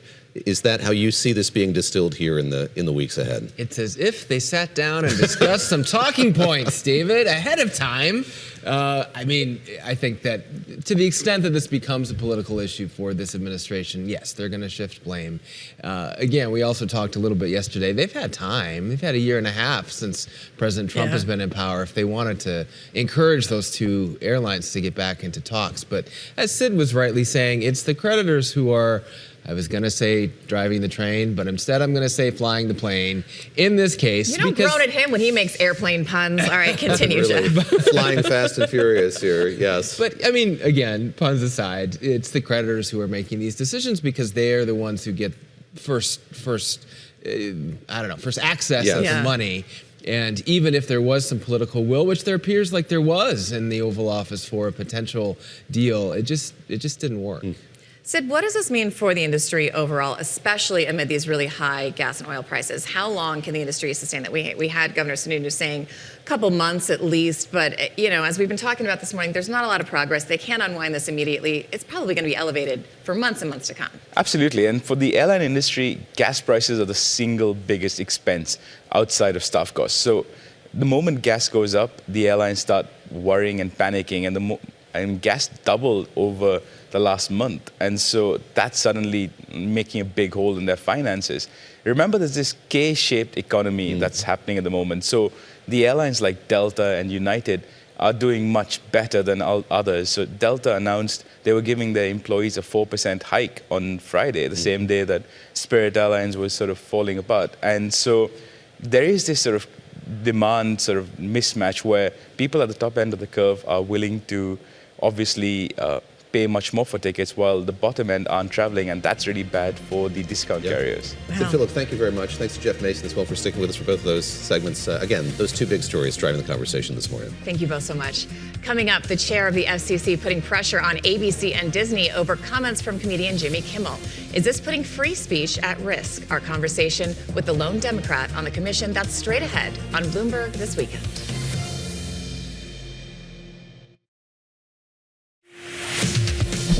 Thank you for joining us live on Bloomberg This Weekend. I'm Lisa Mateo. Let's update you on today's top stories. And 2 U.S. service members are missing after military exercises in Morocco. The United States Africa Command, it says the U.S., Morocco, and other countries taking part in the African Lion exercise have launched a search and rescue operation. In other news, traffic through the Strait of Hormuz has come to a virtual standstill while President Donald Trump weighs Tehran's latest peace proposal. Now, a very large crude carrier that appeared to have an outbound crossing several days ago, well, it appears to be continuing its voyage with its cargo of Iraqi crude. According to vessel tracking data compiled by Bloomberg, the Kiley, it's heading for the Suez Canal. Now, speaking of oil, today's talks among OPEC Plus nations gives the group an opportunity to show unity after the departure of the UAE. A delegate says they have provisionally agreed to a modest quota increase for June. And in other news, SAG-AFTRA has reached a tentative labor deal with major studios. That's avoiding another strike.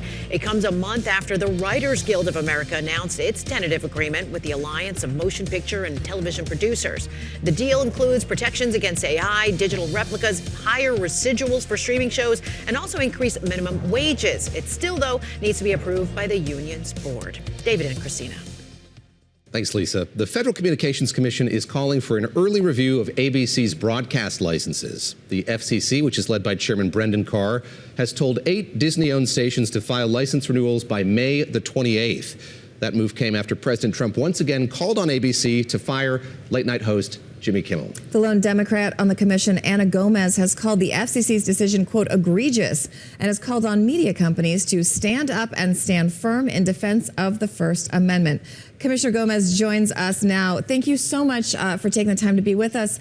First, I want to play you some sound from FCC Chair Brendan Carr, who says this decision was not influenced by outside pressure. I think we've got that now. This was a decision that we made inside this building based on where we were in the enforcement matter. There was no pressure from the outside. There was no suggestion from the outside. There was no call for agency action from the outside. This was based on our assessment of where we were. And with respect to President Trump, obviously he has every right, First Amendment right, to express his position on this. One of the great things about President Trump is he's very transparent. He has told publicly his position. He has every right to make the decisions that he's made, to make the public calls that he's made. Same with the First Lady. And there's a lot of people out there that agree with them. Before we dig into the specifics here, is that how you see it, that there was no outside pressure here prompting this investigation? Oh, no, absolutely not. This administration has, for this entire administration, been pressuring broadcasters to bend to its will. It wants broadcasters to only show content that it approves of and that paints it in a good light. So this is absolutely part of this pattern. And it's egregious, as I said before. It's an absolute violation of the First Amendment. And to be clear, for government to pressure broadcasters to censor themselves is in fact a violation of the First Amendment. And that's what's happening here. And as I noted before, this is something that if the companies challenge it, the FCC and this administration will fail because the First Amendment is on their side. Walk us through the mechanics of what happens here. So by calling for this early review in the context of this broader investigation, what is the FCC able to do? How does the shape of that investigation change? So it's important to note that the FCC does not have jurisdiction over the network itself. All the FCC has jurisdiction over is the licensing of the local broadcast stations. Literally, it's the licensing of the airwaves over which these local broadcast stations operate. And we have never seen before the FCC target a network by going after its local broadcast stations. Disney has 8 owned and operated broadcast stations throughout the country. That is not a large number of broadcast stations. And so what this FCC has done is really unprecedented in that it is calling for an early renewal of those licenses so that it can then challenge whether they like the way these stations are operating right now. Now, in the normal times, the very first renewal would have come due in 2028. The last renewal would have been in 2031. So we are talking years ahead of when these broadcasters were due to come in to reapply for their to renew their licenses. So again, this is not about ensuring that there's compliance with the FCC's rules. This is absolutely about going after Disney to get them to change their practices the way that they want, this administration wants them to do it. To your knowledge, has this ever happened before? Can you remember another case where they triggered this early renewal? And it sounds like that itself is within the power of the SEC, but I couldn't come up with another example of when it had happened in recent history. Certainly not in my professional career, because the last time the commission triggered this early renewal process was over a century ago. So it's been decades. And the standard for not renewing a license is extremely high. And it's certainly not based on this sham investigation that the FCC has initiated through this process. I go back to what you said in that statement, the counsel that you gave media organizations to stand up for the First Amendment. And I'm curious, given your background as somebody who's worked in communications law for a very long time, what the message is, in fact, to those organizations, how they are thinking through what's happening here with Disney and with these ABC stations vis-a-vis themselves. How are they reacting and what it might mean for them? Well, first of all, I want to say that I'm very heartened that Disney is, in fact, pushing back and defending its rights and the rights of its talent and the free speech rights and free press rights. And the reason that they are doing it, well, I don't mean to speak on behalf of them, but they tried capitulating to this administration before. But what we have learned is that capitulating once does not enable protection forever. Instead, the administration comes back with more and more demands. So right now, that is why I call for broadcasters to defend themselves, to defend the First Amendment rights, because they have a choice right now. The choice is they can defend the freedom of speech and the freedom of the press, or they can surrender it. And I'm glad to see Disney pushing back. I'm wondering, I haven't seen a lot of public outcry yet to this point about some of the action that the FCC has taken or the fact that there are these unfilled seats or the way in which it's being governed. I'm wondering if you think that's because it's complicated and there's a lack of understanding and perhaps on our end coverage of some of these issues, or if you think regular people just don't think this is going to impact their daily lives, and if you would agree with that statement or you think they will feel this at some point. I actually am seeing a lot of bipartisan pushback, certainly from congressmen, from senators. We saw Senator Ted Cruz push back on that. We've seen even conservative media personalities push back on that because they are seeing that there really is a threat to the First Amendment here. I hear from members of the public every day who are alarmed by this.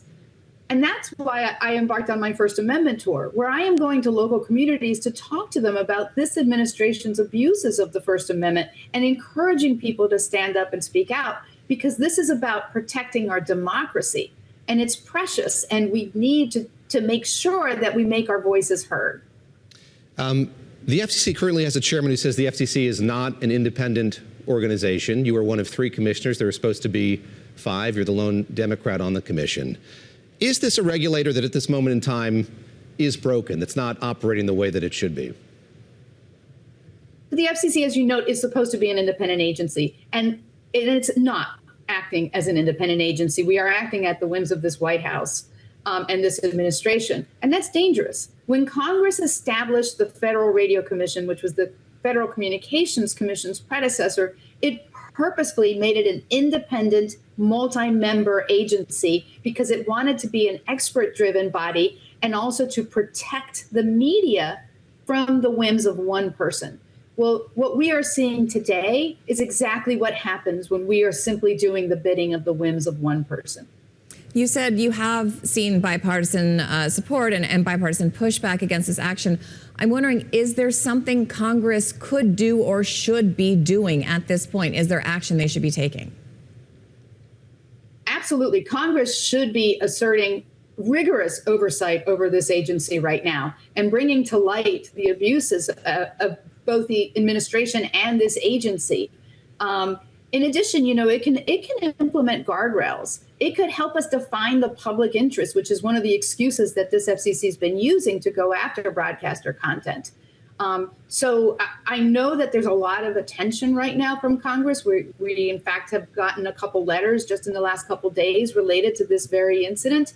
And I look forward to testifying before Congress about what this FCC has been doing. Commissioner Gomez, thank you very much for the time. Appreciate it. Thank you. Fascinating conversations. That story continues to evolve. Before we go to break, a new documentary from Bloomberg Originals inside the unprecedented success of Jane Street. That firm's bonus pool this year, $9.4 billion, and it's leading a digital upheaval of Wall Street. You can watch the whole video at Bloomberg.com. Here's a sample.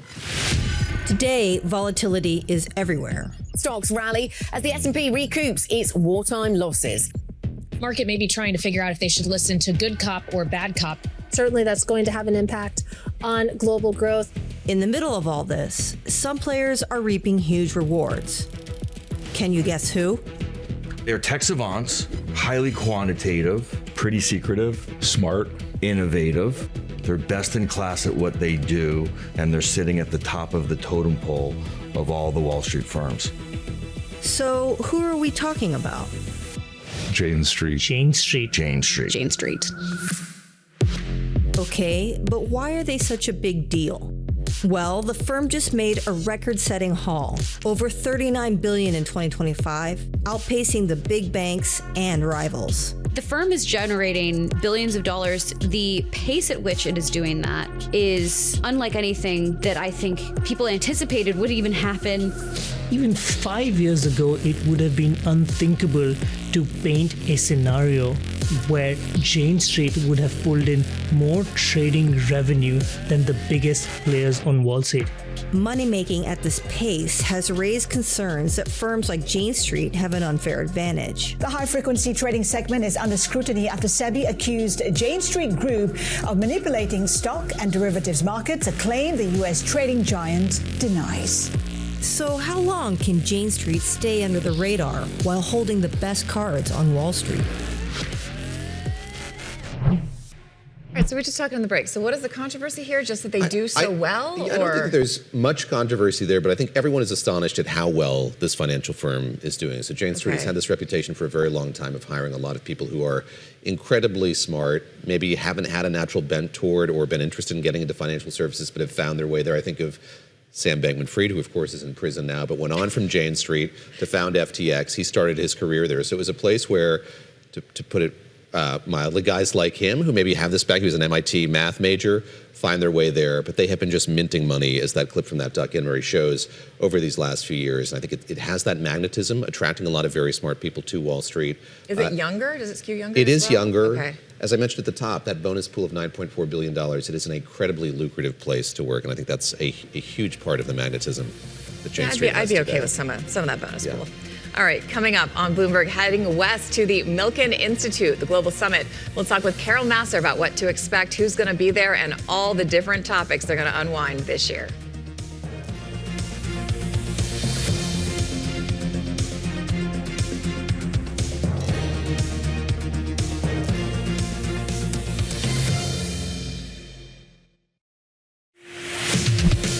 Thank you for joining us live on Bloomberg This Weekend. I'm Lisa Mateo. Let's get you up to date on today's top stories. And it was a great start to The Devil Wears Prada 2. Deadline reporting the global box office for the movie is up to more than $114 million, with over $82 million for overseas alone. It pulled in more than $32 million on Friday. Now, the Anne Hathaway, Meryl Streep, Emily Blunt, and Stanley Tucci movie, it was a big draw for the ladies, with at least 75% turnout by women. And from fashion in the movies to fashion's biggest night out. Tomorrow in New York City, the Met Gala, the fundraiser for the Metropolitan Museum of Art's Costume Institute.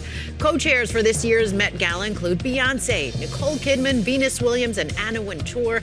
The event celebrates the opening of the department's spring fashion exhibition. Museum director Max Hollen describes the magnitude of their collection. But the Met actually is one of the biggest and most profound collections of fashion. So we have 37,000 garments here, right? So if you want to see the history of fashion, if you want to have an institution that really cares about it, protects it, and collects it, this is the Met. David and Christina, you got to get there, I get can't the tell you inside look at the anything about gallery. I'm under a sworn secrecy. I can't. There were dresses. I can reveal that. We were the first ones to see the new gallery, It is though, cool. and it is very, very cool. And we will be going to the red carpet Well, tomorrow. you will. I'm not going to go. I will. You'll go. I will be the least impressive person. No. All right. Nearly 1,000 leaders, speaking of impressive people, across health, finance, business, and technology are gathering this week in Beverly Hills for the Milken Institute Global Conference. Carol Massar, co-host of Bloomberg Business Week Daily, will be there speaking with many of those leaders. Take a listen. Basically, this incredible cross-section of, I think it's a lot like Bloomberg. It's very heavily weighted towards the financial sector, but it's also got healthcare, it's got entertainment. You're in LA, so you pull in these kinds of people, but it's been going on for a long, long time, and it really just hits on the top topics of the day, if you will. But it's in this iconic old hotel, the Beverly Hilton, home of the Golden Globes, built by Conrad Hilton back in the 50s. And it's really been created by an iconic figure of Wall Street. Like anybody who's a student of the history of Wall Street knows Michael Milken. The good, the bad, and the ugly, you might say, to be fair and to be transparent. But this is a guy who, back in the 80s, created the junk bond market, which at the time was pretty innovative. It's now a normal part of credit structures, and it's a massive market. But he is someone that, you know, has gone through his own trials and tribulations. He had a cancer scare. It was not a good diagnosis, and that led him on a path of financial and healthcare and trying to figure out a cure. And here he is, almost 80 years old. And I will say healthcare and longevity are a big part of Milken. There's kind of a happy chaos to this conference as I see it. I mean, in years past, I've seen, no, I haven't been, but I've seen you in the lobby, and like all of the people you describe are walking around. I get the sense it's loud. Talk a bit about that. Yes, there are the panels, and you're going to be moderating some, and there'll be these interviews, but there's a lot of kind of spontaneous interaction. That's what's kind of fun about it. I mean, we know a lot of these folks that are there, but you're running into people, you're having conversations.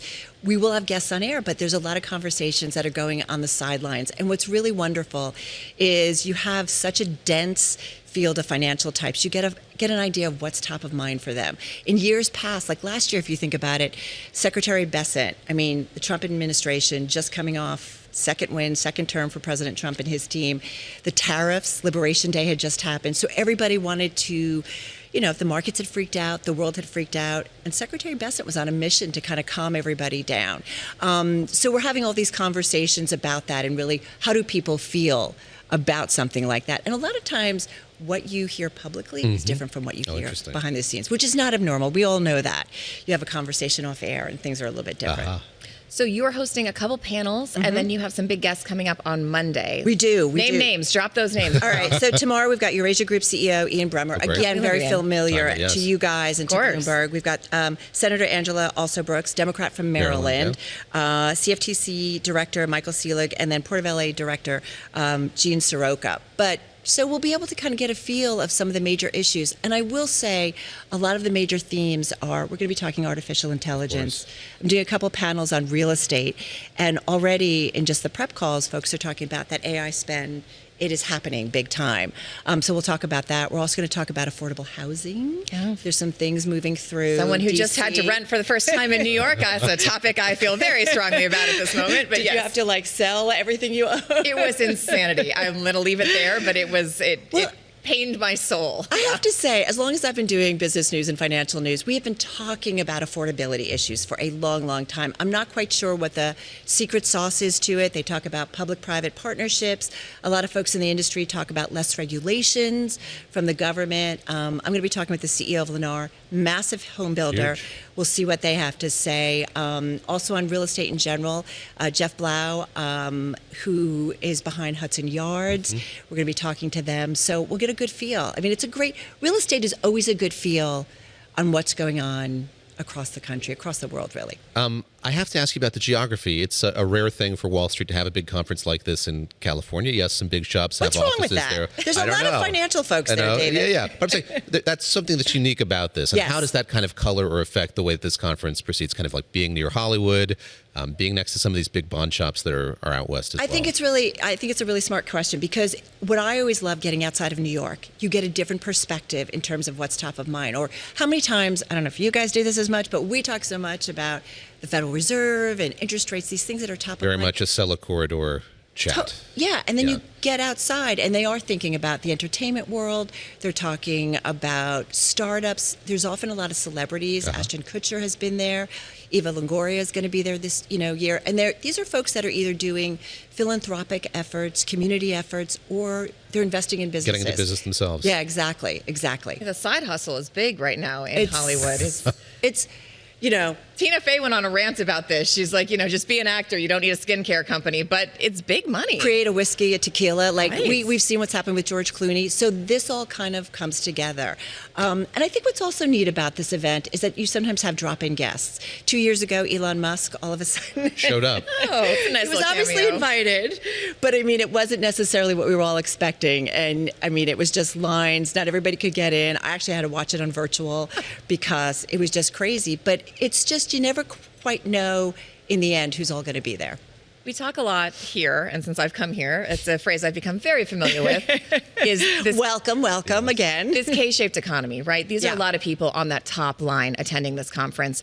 Is there any kind of sense, do real people get access to any of these folks? Is there any kind of reality check? And is that kind of the elephant in the room as you're having all these discussions and what the economy feels like for average Americans? Absolutely. I mean, I will say that it's an expensive conference to attend. I can't remember how much it is, but it's a lot. But you definitely do have either smaller shops or smaller organizations who are thinking about their community. That's why I think about the affordable housing. There are some well-known names on my panel discussion, and then there's some that maybe aren't so well known, but are looking to make a difference. And so, yes, indeed. And I think that's the idea of what they're trying to do. I will say, though, it is skewed towards the big money shops. Like private credit is going to be, this is a massive market. And what's fascinating, when I started going a couple years ago, I always thought, it's all public markets. It's all they kind of talk about, the highs and lows more recently. And this will be a big question this year, once again, because there's some concerns about what's happening in that market and what's happening. So there's private credit, there's housing, AI you mentioned. I guess the official theme is leading in a new era. Just give us a sense of the zeitgeist, to borrow a phrase from Tom Keene. Do you feel it at the time? Do you feel like there are things that emerge as main topics as the thing unfolds? Well, it's funny that you say that, because one of the other big topics is going to be the midterms. Okay, and I know this is something you guys spend always a lot an of election. Time. Well, always an election. It is, because you start to then see people kind of shift, people who were quiet, not talking about things. And so I'm looking to see how vocal people are about the administration, perhaps critical or looking for some different changes, or starting to jockey that things might change in terms of what might come through a Congress that isn't ruled by the Republicans. And so that's something I'm not quite sure, David, whether or not I've started to feel that this way, because in general, the financial sector likes less regulations. Yes. Yeah. And so if that starts to change, that might make it more difficult for them, especially when you think about crypto and all these other different things. Yes. Carol Massel, you're out there with Joe Matthew. Oh, wait, you didn't ask. Which is what? How does it end? How does it end? Not with a whimper, but with a TV bang. hit. A big bang. Yes, with Pitbull. With Pitbull. No way. I'm sorry, what? I'll be on a plane heading back, but yes. All right. Yeah. That Sorry, would not had to be. like that. No, that was worth mentioning. All right. Well, I'm hoping Joe Matthew gets an interview with Pitbull. I will be texting him TBD. if that needs to That's happen. his world, That's right? right. After he... Pitbull, we'll tell Joe that Didn't he Pitbull talk is his to world. that? Yeah. Carol, thank you so much. Thank you. We'll definitely be tuning in all week. Thank you, guys. Text me, Joe, if you're going to that. Haven't gotten word yet. Be sure to follow Bloomberg's coverage all week from the Milken Global Conference. You can watch and listen on Bloomberg Television, radio, and streaming at Bloomberg.com.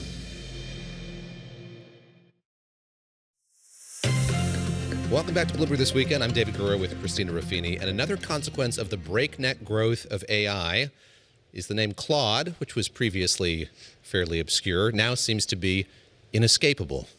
This is apparently upsetting some human Claudes, as our own Madison Derbyshire discovered. She's a senior feature writer for Bloomberg, and she went digging through the phone book this week for this week's Weekend Dispatch. All right. I can't think of a Claude that I know that is American, but how common was Claude as a name before all this Anthropic stuff? So Claude in the U.S. is a very uncommon name. Most of the Claudes that I spoke to were named for great-great-grandfathers or because their parents were real Francophiles and loved Claude Monet. And so you actually don't meet a lot of Claudes who've ever met other Claudes. A few of the Claudes I talked to, the only time they had encountered another Claude was like randomly at karaoke when they were 45.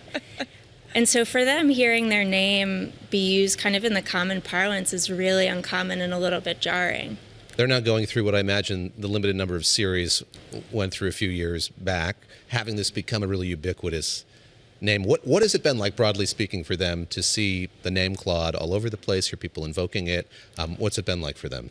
I think it's been very strange. One of the Claudes that I spoke to said he was coming down the escalator at the airport and there was just a huge sign with his name on it, and his first thought was like, oh, that must be for me. Yes. Because it never occurred to him that there would be something else with his name on it.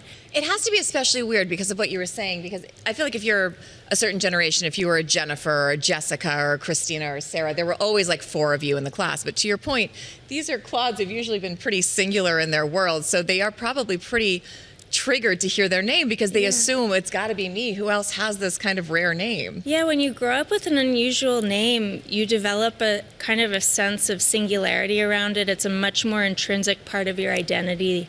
I think Johns and Matts and Mikes are very used to tuning out their name to some degree or expecting a kind of clarification, but for Claudes, they're pretty much used to Claude always referring to them, so they're very heightened to respond to their name.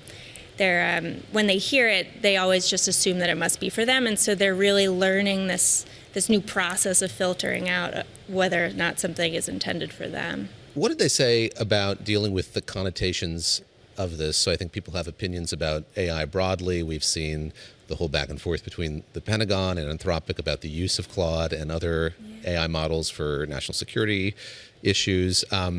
People have opinions about AI. How is that coloring the way that human Claudes lead their lives? Yeah, people definitely have opinions. Something like 50% of Americans are more afraid of AI than excited about it.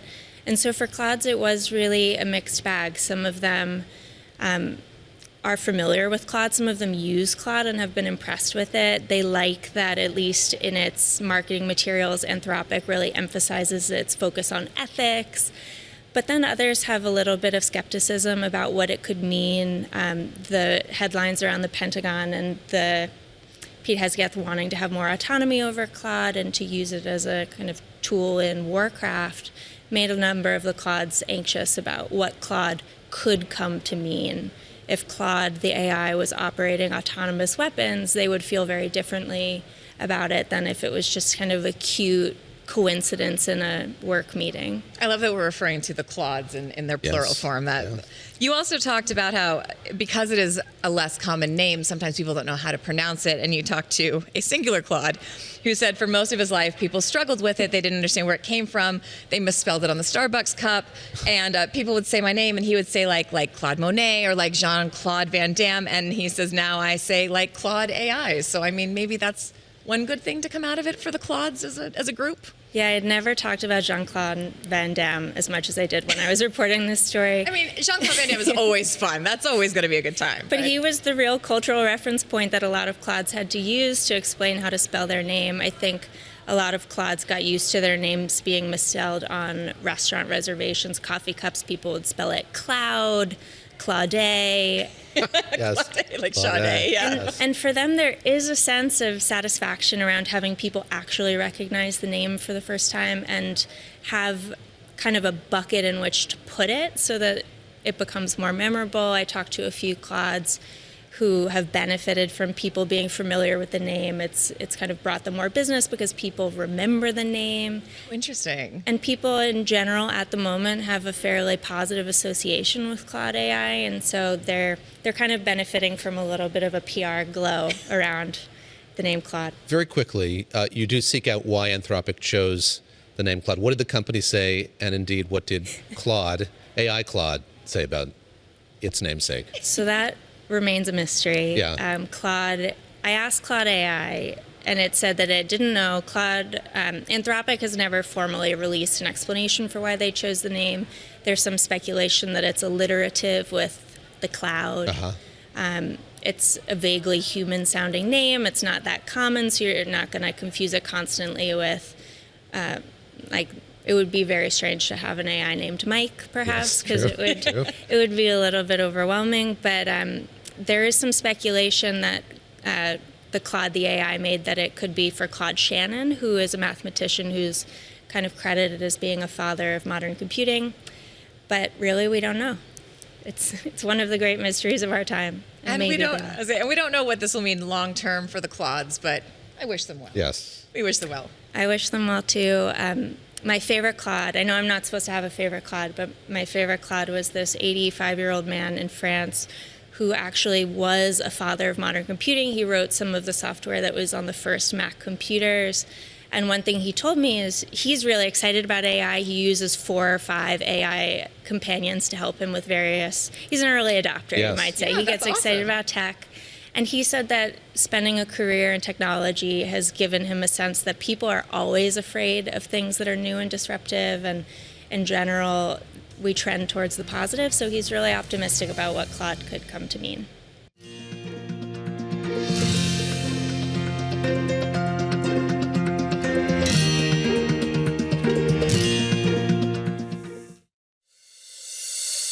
Coming up on Bloomberg this weekend, what's next for the war in Iran?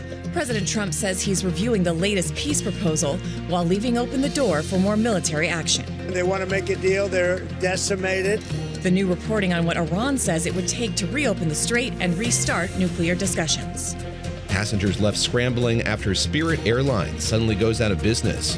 That's $900 and something I've spent so far. But I'm looking forward to getting my money back from Spirit, but when? How?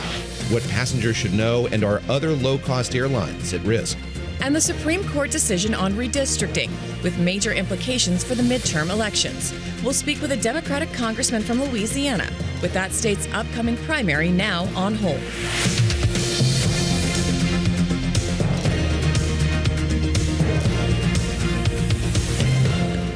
Welcome to Bloomberg This Weekend. We're coming to you live from Bloomberg's World Headquarters in New York. I'm David Gura. I'm Christina Ruffini. We're here, of course, along with Lisa Mateo. It is Sunday, May 3rd.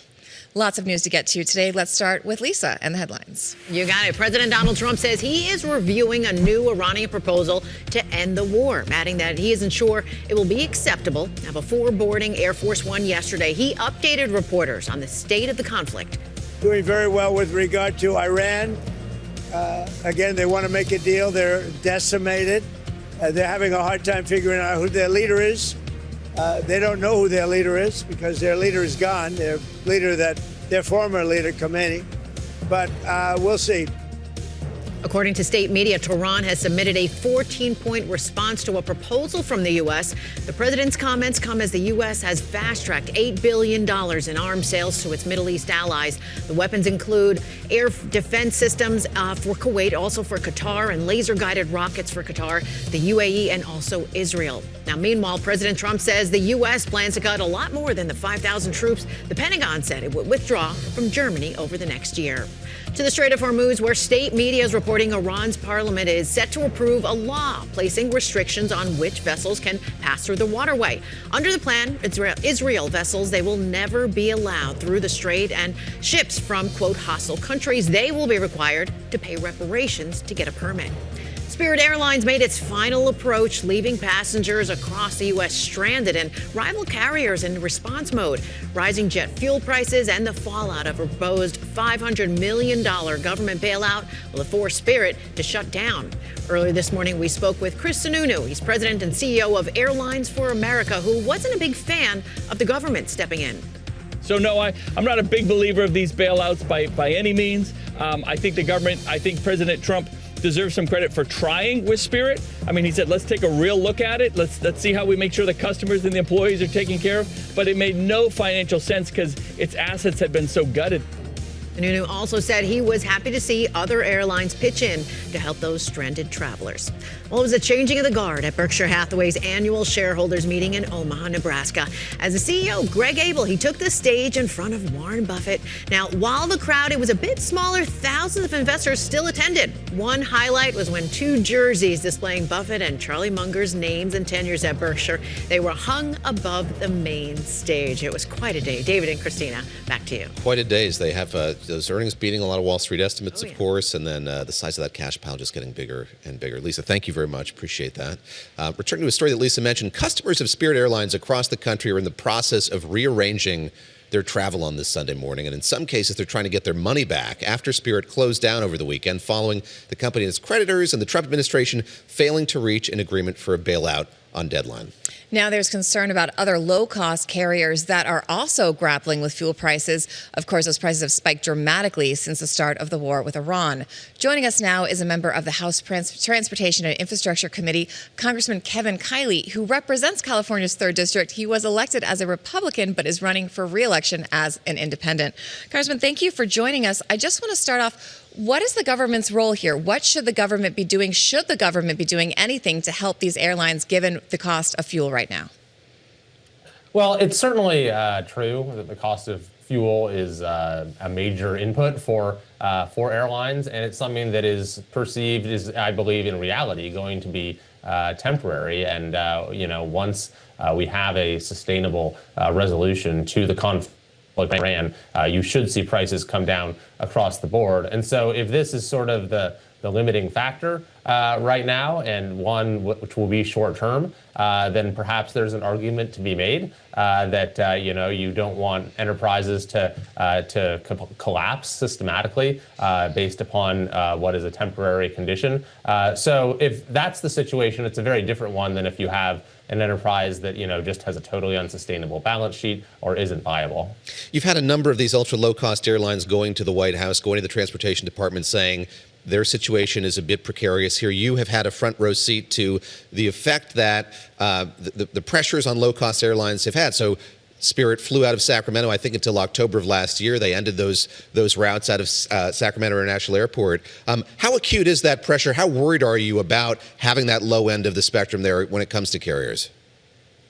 Yeah, I mean, obviously, people rely upon these flights, folks who are on a budget and need to go visit their relatives or need to travel for whatever business or personal reasons. And so if you have that, that part of the market that is going to be much more limited or, is not going to be an option for a lot of people, that is a big issue. Actually, you're right. We did have a Spirit flight out of Sacramento, which I've taken. So I think that, it is very concerning if you start to see more of some sort of domino effect here. I think it all just goes into affordability, and we're going to talk about some of this polling later in the show, but Americans more and more are just feeling like they're really getting the squeeze kind of everywhere. And I'm wondering, going into November, what you're hearing from your constituents about the cost of living and who they think is responsible for those prices going up. Yeah, well, it's absolutely the number one issue for folks that I represent and folks throughout California. And I should mention that California has the highest cost of living in the country. We were just talking about fuel prices. California's fuel prices are about $1.80 the national average. They're a full 40-some cents higher than the next closest state, which is Hawaii. And it's not just fuel prices. Electricity rates in California are higher than anywhere in the country. Housing costs and water bills close to the top. Groceries, second or third highest in the country. So it's an acute problem for my constituents. Now, as to your second question, who's to blame? I think that question is not always, constructive when it comes to actually trying to address the problem. If I really had to answer, I'd say there's plenty of blame to go around. In Sacramento, we've had a number of policies that have increased the cost of living across all of these dimensions. And there are in Washington, D.C., in recent years that have done that as well. So I'm, the one independent member of the House of Representatives. I've said that gives me a unique ability to hold folks accountable both in Washington and in Sacramento, as well as to work with people on all sides of the issue. So I've proposed a number of measures to lower the cost of living through some of the regulations that have gone way too far for California that have made our state the most expensive state in the country. But it is certainly a nationwide issue that people are feeling everywhere. And I think there's a lot more we could do in Congress as well. We've been asking our guests about that when it comes to fuel prices, in particular, what more the government can do. I looked up AAA's website before we talked to you this morning. I saw that gas where you live, $6 and change per gallon for regular gas, so extremely expensive. I know we've heard some speculation that maybe Congress would consider removing the tax on gasoline. What are the policy prescriptions you're looking to as a member of Congress to reduce some of that burden on Americans who are grappling with these high costs?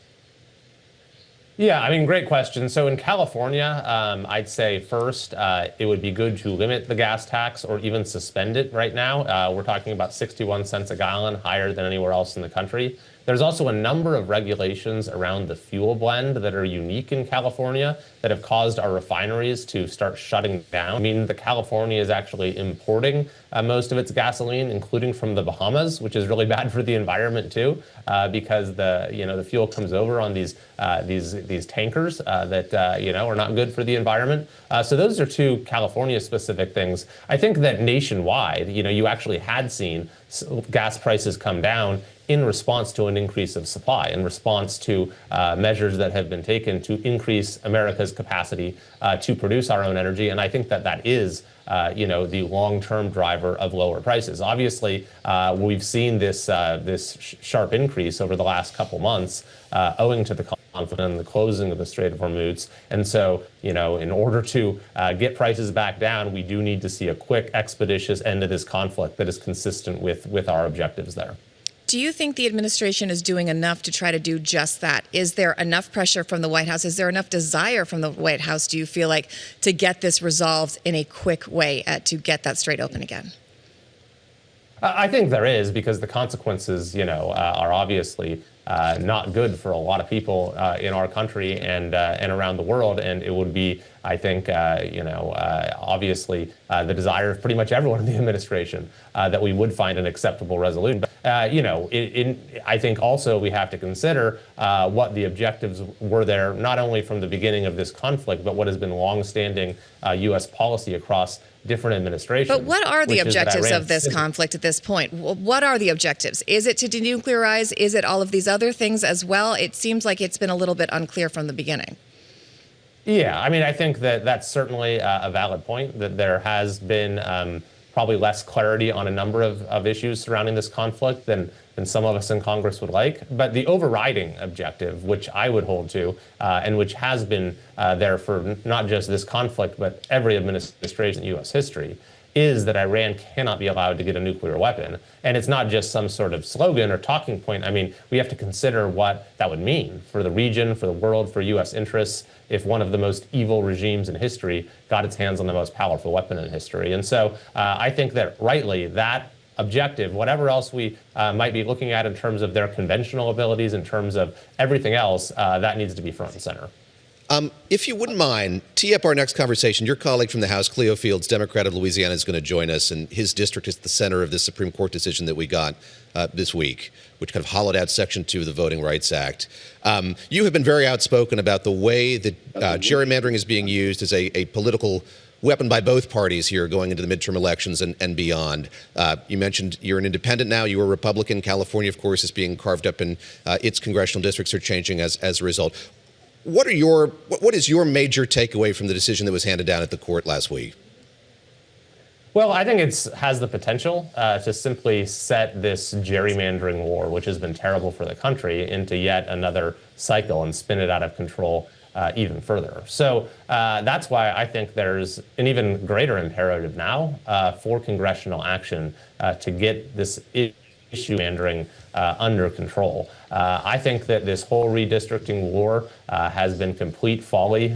Frankly, neither side has really won in any meaningful sense. It's upended representation in state after state after state. I think it's eroded trust in our politics. It's going to increase polarization and increase distrust even more. So I've been against it in Texas, in California, in Virginia, in Florida, anywhere that it's happened. And to the extent that now other states are seeing a further opportunity to do this, it's going to make things even worse. So I think it's about time that Congress took responsibility for its own elections. We're talking about elections to Congress here. So I think there's two to do. Number one is to prohibit mid-decade redistricting like we're seeing now. I've introduced a bill to do that. And then by the time we actually have the next census, when we're supposed to do regular redistricting, we should come up with a legislative solution to end gerrymandering in this country for good and guarantee all Americans fair district lines. All right, we're going to have to leave it there. Representative Kevin Kiley from California, thank you so much for joining us. We want to dig now more into the consequences of that Supreme Court decision I just mentioned that places new limits on the Voting Rights Act. The court rejecting Louisiana's congressional map in a 6-3 decision. In his opinion, Justice Samuel Alito calling that map, which includes a second majority black district, an unconstitutional racial gerrymander. Democratic Congressman Cleo Field's district is at the center of this case, and he joins us now. Want to get into the ramifications of this in just a minute, but let me ask you on a more micro level what it means for you as you look ahead to the midterms. Your district, the 6th district in Louisiana, very much at the center of this case. Well, I tell people all the time the issue is not whether or not Cleo Field served another day in Congress, but whether or not a person who looks like me have an opportunity to serve in Congress. I think the governor and the attorney general put the cart before the horse. I mean, the Supreme Court decision is not really a final judgment until, the 25-day elapse for people to file, the parties rather, to file some type of rehearing. That time has not elapsed. And, people have already started voting in Louisiana. Qualifying has been had. 100,000 ballots has been sent to people, not only in Louisiana, but overseas. Thousands of them have already cast their ballots. And to hold an election up because there is a ruling from the Supreme Court, to me, is unconscionable, to say the least. Justin Kagan, in her dissent, warned that Section 2 of the Voting Rights Act is now a, quote, dead letter. I'm wondering if you agree that this ruling effectively ends the era of creating these majority-minority districts in the South. Oh, I agree. I mean, you couldn't have a more horrible decision. I mean, and really people in the southern part of our country, the whole purpose of the Voting Rights Act was to protect them. There was a time, in Louisiana and Mississippi and Alabama, in order to register to vote, although you had the constitutional right to register to vote and be a voter in this country, there were states like Louisiana that had all types of prerequisites. You had to state the preamble to the Constitution, literacy tests. Yeah. Some even required poll taxes. You had to own property. Those were unconscionable measures that many southern states took, and thus that's why Congress passed the Voting Rights Act, and President Lyndon B. Johnson signed it for good reason. Now, there's a lot of debate as to whether or not some of those same tactics take place today, and I would say in the southern part of our country, the answer is absolutely yes. They're not literacy tests, but there are all types of obstacles that many African Americans are faced with in order to access the voting box. The other thing, the real proof in the pudding is how many African Americans have been elected to Congress from, let's just take Louisiana, for example. 0, not 1. How many have run? Many. So at the end of the day, and to move the test from, it has to show intent and not effect. I just think that's wrong too, because, who's to determine what was the intent of the legislature? What about what's the effect of what the legislature did? And in this case, I was in the legislature when the bill passed. We're from a state that has, Speaker of the House, the Majority Leader, and only one female member of Congress. The members of the legislature wanted to protect those individuals, and that's perfectly clear. Okay. And thus, that's why the district ended up the way it ended up. I just think it's a horrible decision. And what's worse, to postpone the elections that had already started, that disenfranchised people. And I hope the court ultimately rule that you just can't hold up the elections. You need to go forward because they had already started. The bill had already run. I said I'd start micro, and I'm going to go macro. I think a consequence of this is a level of confusion about the way that congressional districts are drawn in this country and when they're drawn, and perhaps that's the point, that politicians are trying to sow confusion among the electorate. But I imagine it's incumbent upon you and other Democrats now at this moment to explain to voters why this, as you see it, is a bad judgment. It needs to change. What's your prescription for doing that going forward? What do Democrats need to do here as they look at a Voting Rights Act that has been, as I said, hollowed out not just by this decision that affected Section 2, but other facets of it as well? Well, I would think that the next Congress, the new Congress, should pass a Voting Rights Act that really have teeth. Don't leave anything up for question for the Supreme Court. Make it clear and unambiguous. And really deal with Section 5. Section 5 was gutted in 2013 through the Holder case. 5 was so important to states like Louisiana. We could always depend on the federal government to defend us when we were, when legislators were trampling on our rights to access the voting box. And that is very, very important. I wouldn't be here today if it wasn't for Section 5, and then when they took that away, Section 2. And I tell people all the time, if you tell me I got to run a certain speed, I could perhaps do that. If you tell me I got to jump a certain height, I could perhaps do that. But if you tell me I have to be white to be a member of Congress, I need help from the federal government. And thus, that's the whole purpose of the Voting Rights Act. And I think the Supreme Court was just absolutely wrong. I think Congress should move with all expediency to pass the John Lewis Voting Rights Act and just leave nothing for question for the Supreme Court. And not to mention, I really think at this day and age, we need to probably put term limits on the Supreme Court, because these justices are now acting as lawmakers, and they ought not do that. They are there only to interpret the law, not to make it. And there are too many justices that are making law in this country. And I do think that, there should be some question as to whether or not, Supreme Court justices are limited in terms of their term.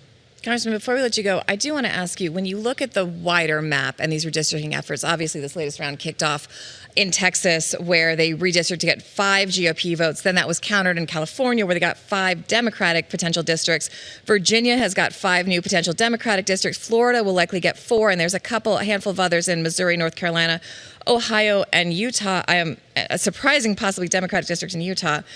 But I'm wondering if you have any concerns that you might be trying to win the battle and lose the war as you open the floodgates for more redistricting, more of this gerrymandering, and if that's partly responsible for the bipartisan nature of politics in 2026? Well, it's a race to the bottom. It's when the president of the United States picks up the phone and calls the governor of Texas and say, I need 5 more Republican seats. And then the governor of Texas just call the legislature into session to do just that. What do you think? Wherever there is an action, there's always a reaction. And then Democrats react to that. Look, we shouldn't have mid-decade redistricting. We just really shouldn't have it. The whole purpose of redistricting is based on the census. Every 10 years, we have census in this country, and we apportion, seats based on population. And we shouldn't have mid-decade redistricting in this country. It's too political, and it's wrong, and it's not fair to voters. It just brings about more voter confusion. People don't know who their representatives are. And I just think we need to stop it, and we need to stop it like right now. A quick question, unrelated to this. You sit on the House Financial Services Committee. You're on the Subcommittee on Financial Institutions and Monetary Policy. You're here on Bloomberg. I want to ask you about the news of the week. That is that Federal Reserve Chair Jerome Powell is going to stick around as governor going forward.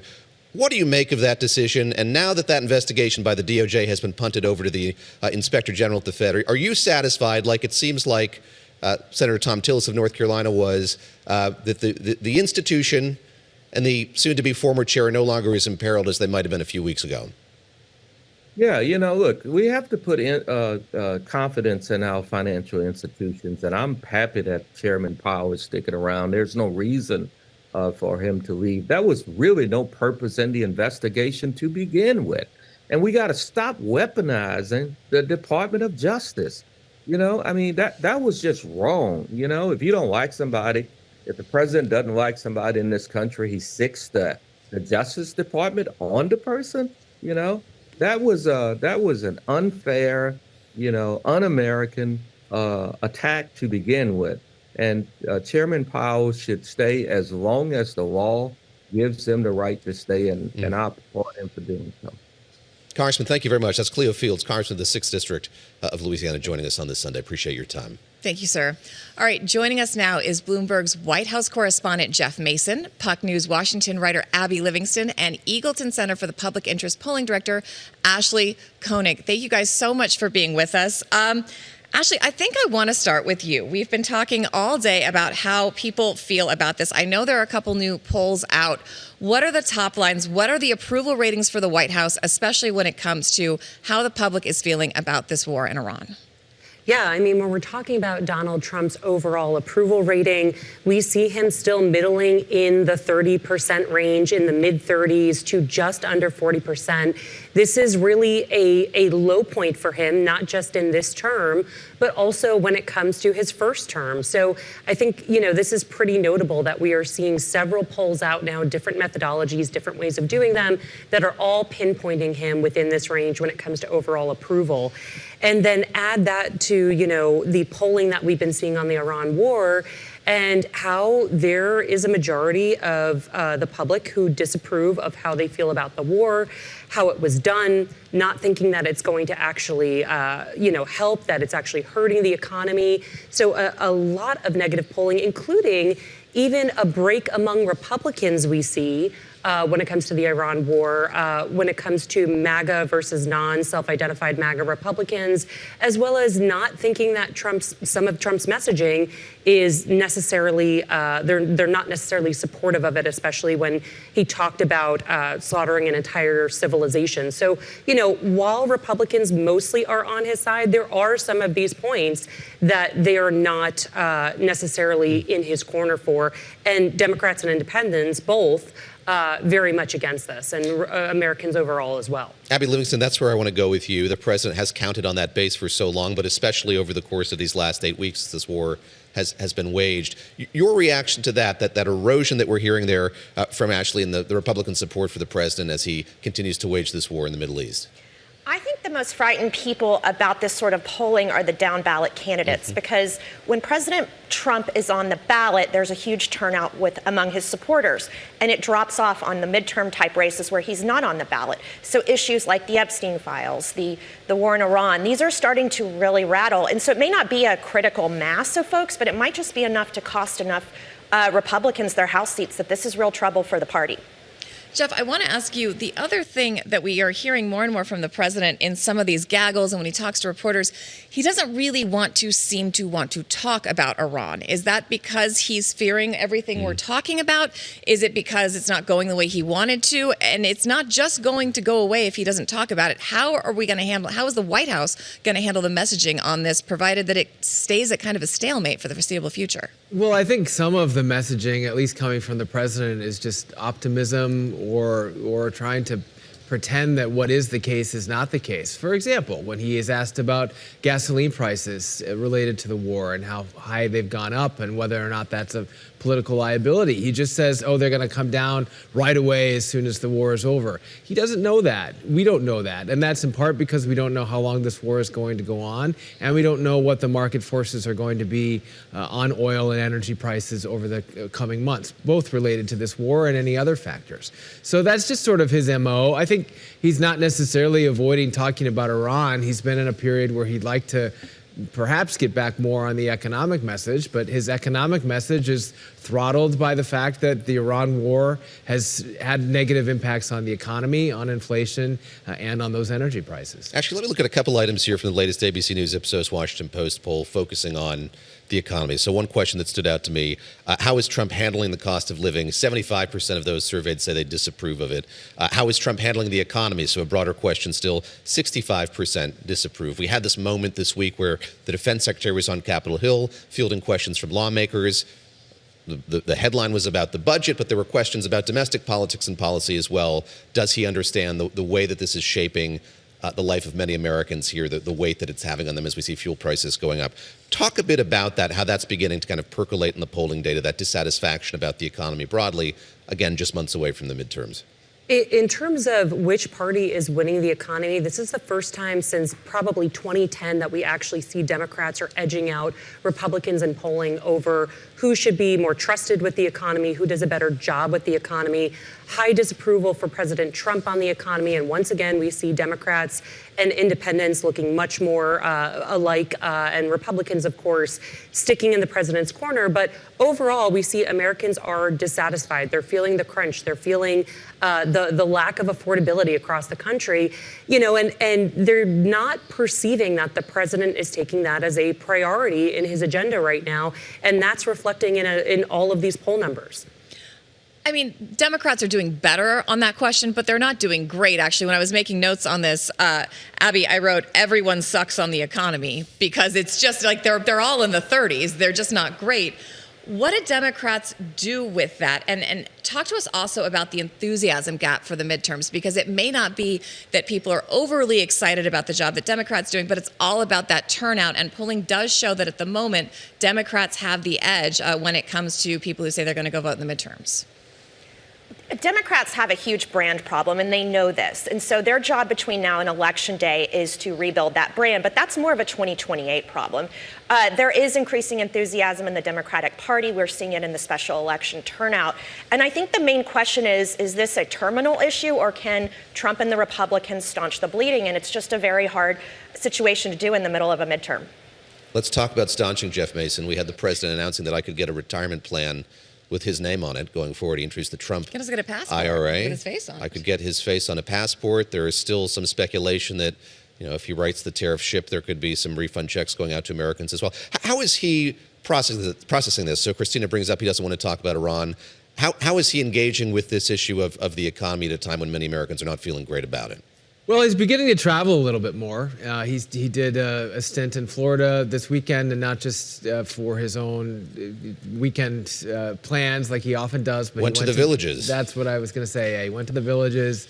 He talked to the party faithful there and supporters there, and talked about the economy. And I think, again, this is something that he had planned to do for the last 8 weeks or so before the war was launched. So we may see him doing a little bit more of that. I've been told he'll also do political calls for candidates.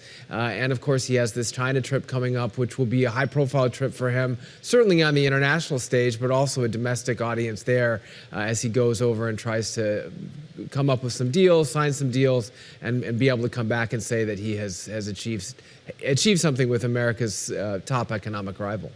Ashley, one of the other things that stands out to me is the perennial question, is the country heading in the right direction? And these numbers are not cheerful, even though we're trying our best to be cheerful here on a Sunday morning.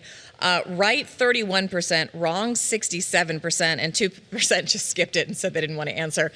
What inputs go into that? What are the kinds of things that make people decide whether they're answering that right or wrong? And it seems to me this is a problem for not only both parties, but for all Americans. How do we fix this? This is a timeless polling question that we have seen over decades. We see it at the national level. We see it at the statewide level. These numbers are completely flipped on its head. These are obviously not good numbers for any administration. We see, there's always a correlation, of course, with approval of the president. Correlation, another strong driver is the economy.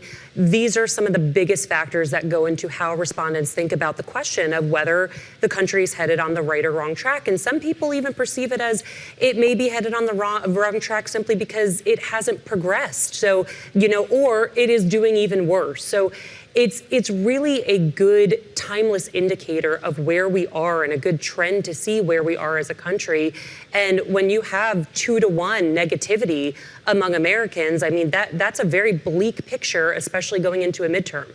Abby, we lean on you so much for your insight into sort of what these midterms are going to look like, especially down ballot, as you say. I'm curious how you reacted to that Supreme Court decision this week. You heard from Congressman Kiley and Congressman Fields a moment ago. Stands to be a seismic decision, if not at these midterms, but certainly going forward. How does it stand to reshape the politics in this country, that decision that we got this week? I think this is a very esoteric legal issue, but it cannot be understated how much of a bomb this was in the Democratic Party. This was up there with the death of Ruth Bader Ginsburg and consequences to the court's decision. And so this is going to radically change how campaigns are waged on the House map front. Maybe not this cycle, but in 2028. We are going to see a bunch of maps redrawn in the South, and how Democrats respond is the big question. Jeff, we were asking Congressman Fields if this was a strategic error on behalf of Democrats to, do this tit for tat with redistricting. I'm wondering what your take is on that, because it was a change of strategy, and some Democrats were happy with that, saying, enough of this. When they go low, we go high. We're going to get in the trenches and we're going to fight it out. But could that have long-term ramifications as you see more and more redistricting, and especially in places where Democrats find it really hard to get seats? What does this look like for the map when we go into November? Well, I don't think the evidence shows that if Democrats hadn't decided to do their own redistricting, that Republicans would all of a sudden have stopped. So I think the party made a decision that they may have wanted to go high, we being, if you're speaking from the Democratic perspective, but that just wasn't the political reality anymore, given what was going on the Republican side. Did they lose maybe a little bit of the moral high ground on this issue? That's possible. Will that affect some voters? That's possible too, but that same effect would apply to Republicans. Largely, I think that the Democrats just decided that they, in order to stay competitive, they had to do exactly the same thing that the Republicans were doing. Christina, I've been thinking a lot about our conversation with Don Beyer, the congressman from Virginia, last weekend, and the degree which he talked about the trepidation he felt about that vote in really Virginia, about it. And what he was hearing from his constituents as well, this unease among Democrats about going down that route, fighting back, kind of tit for tat with Republicans, and I think that's something that's still resonating with a lot of Democratic Party faithful. All right, Jeff, Abby, Ashley, stay with us. We're going to talk more about how Americans are feeling when it comes to some of the president's other domestic and foreign policies, including the ballroom renovation at the White House. That is next on Bloomberg This Weekend, on Bloomberg Television, Bloomberg Radio, at Bloomberg.com, and on the Bloomberg Business app. Stay with us.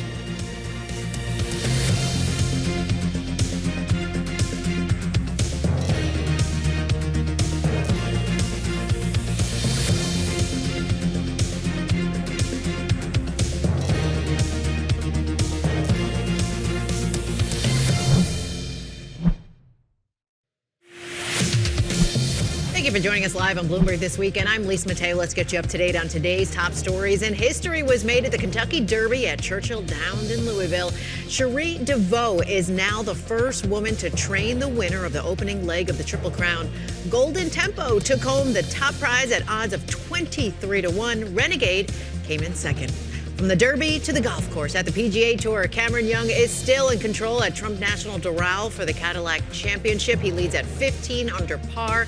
Scotty Scheffler, Siwoo Kim, and Norway's Christopher Reitan, they're in second place. The one issue for today, though, forecasters say more than an inch of rain is expected. In the NBA playoffs, the Philadelphia 76ers, they held off the Boston Celtics to win Game 7. Philadelphia advances to the second round, while they will play the New York Knicks. Two more Game 7s take place today, with the Orlando Magic facing the Detroit Pistons and the Toronto Raptors against the Cleveland Cavaliers. And I thought this was interesting. If you've ever been wanting a Birkin bag and just can't get your hands on one, well, there's another option. The Wall Street Journal says now you can rent one through a new invite-only program at Vivrel. It's a luxury accessories rental company. Members, they can borrow a wide selection of Hermes bags as well as jewelry from places like Cartier. The price tag for the service, though, Christina and David, $800 a month. $8, wow. There you go. You know what works right? great? Veritable A tote steal. bag from the store. Yeah. David, do you want a Birkin? No, I'm good. Lisa, Thank do you want a though. Birkin? No, I'll get a fake one, a firkin. Fake one for less than $800. I feel like we're going to be fine. Exactly right. Thanks, Lisa. All right, former real estate mogul Donald Trump continues to embrace his roots as he looks to put his stamp on the nation's capital, whether Americans want it or not. Bloomberg City Lab staff writer and editor Kristen Capps and Christina took a look at how Trump is forming Washington, D.C. This is a site that stands between the Arlington House, which is Robert E. Lee's former home, right, and the Lincoln Memorial, which is, of course, the memorial, the monument to Abraham Lincoln. So it's a symbolic bridge. It represents the reunion of the country after the Civil War. And, you know, the detractors of the arch say that it would just stand between that symbolic unity. You're supposed to be able to see from one down to the other. You're supposed to be able to see from one down to the other. Now, the arch is going to be so big that the design renderings show that you could actually see Arlington House and the Lincoln Memorial from under it. Okay. But I don't know that necessarily means it's not an occluded, blocked view. When asked, the president seemed unconcerned. That circle has sat there vacant for hundreds, like 150 years or something. The veterans are the ones that should like it. It's called the Triumphal Arch. It's in honor of the veterans. And this isn't the only place the current president is leaving his mark, or his name. From the Kennedy Center. When did this go up, Kristen? This was a real surprise when this went up. It just kind of happened overnight. There was no act of Congress. There was no announcement. And it's It just above. appeared. It's above Kennedy's name on the Kennedy Memorial. To the former U.S. Institute of Peace. Did they stick on the letters? They did, yes. This happened in December. It's now, I think, technically the Board of Peace, a slightly different organization. From an aesthetic architecture perspective, why do people put their names on things? And is that something you typically see in a democratic society? It's generally not the case that U.S. presidents go and just put their names on buildings that they like or want to have some association with. Is there another president you can think of who has pushed through this many physical changes in Washington in recent memory? No. Straight answer Unequivocal, there. yes. Appreciate All right. that in a guest. Now Americans are weighing in on Trump's grand plans, and everything from the arch to the ballroom are falling a little flat. Back with us, we've got Jeff Mason, Abby Livingston, and Ashley Koning. Guys, we've got some polling from that same poll on the Trump ballroom. How do you feel about the Trump ballroom? Support 28%, oppose 56%, not sure 15%. And we did check this happened after and during the weekend of the Correspondents' Dinner. So despite the president coming out right after that incident and saying he wants the ballroom, still not really landing with voters.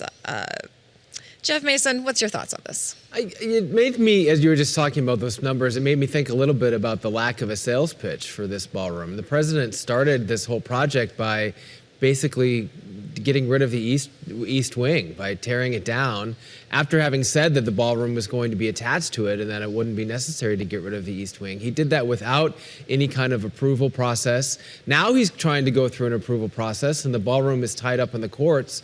But, you know, there were even some Democrats who earlier in this whole process thought, okay, it might make sense to have a space at the White House where you can hold bigger events, where you can hold state dinners. But the president used a very Donald Trump strategy of just going forward without going through either a sales pitch or the process of permissioning, and that has soured it largely with voters. Jeff, let me follow up on this, because you're at the White House a lot, and it strikes me every time I see that he's like replaced the stonework on the sidewalk with something that's black as opposed to white, or all the gilded lettering. I mean, he's doing an awful lot. That came through in your piece as well, Christina. He's making a lot of changes that might not be on this grand scale, but he's doing it without much opposition. Just explain that, how much the White House has changed already, kind of separate from these larger plans he has? It's changed dramatically. I mean, you can start by just looking at the Rose Garden. This last week when the King of Britain was in town, they had new statues, or a statue at least that I hadn't seen in the Rose Garden in what is now a patio and used to be grass.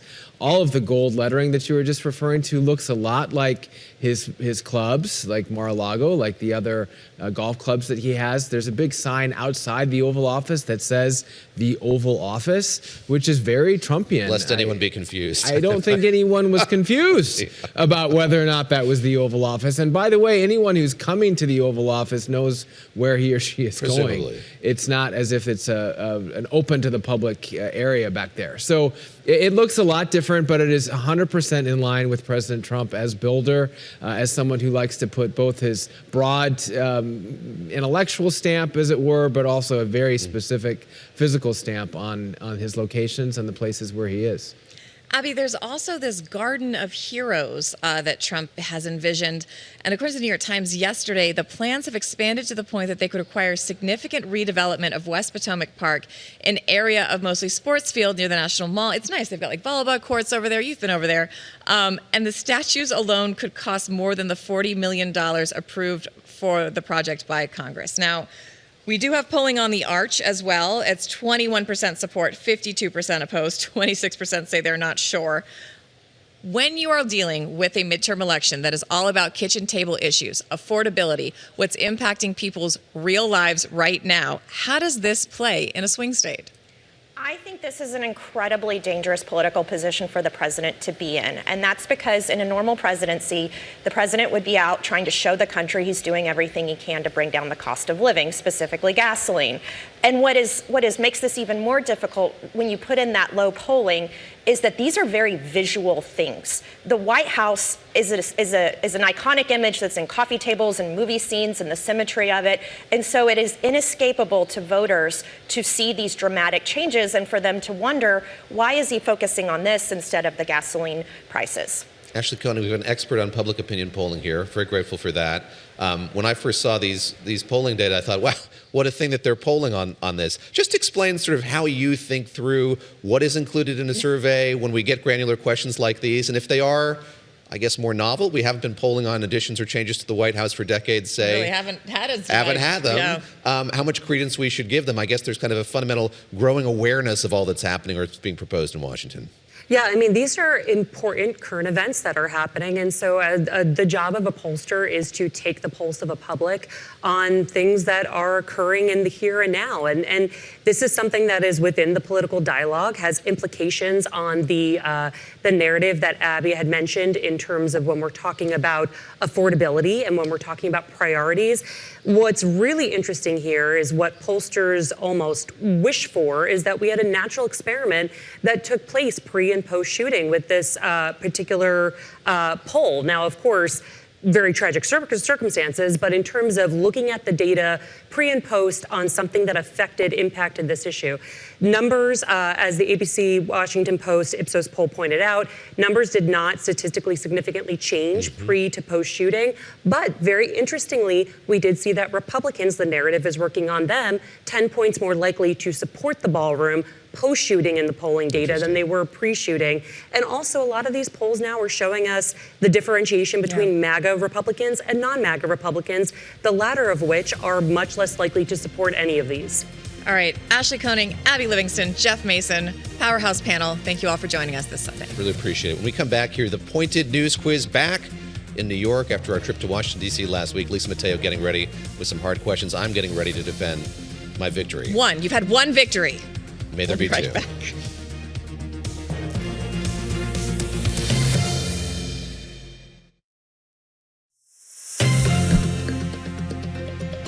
All right, now for this week's Pointed News Quiz. My brain is as blank as this board this week, but Lisa, You got to help me out, man. We can't allow David to win again. That was no an aberration last no week. collusion allowed in this game. I She's want gonna help you fashion out. questions. I want cosmetics. I can't.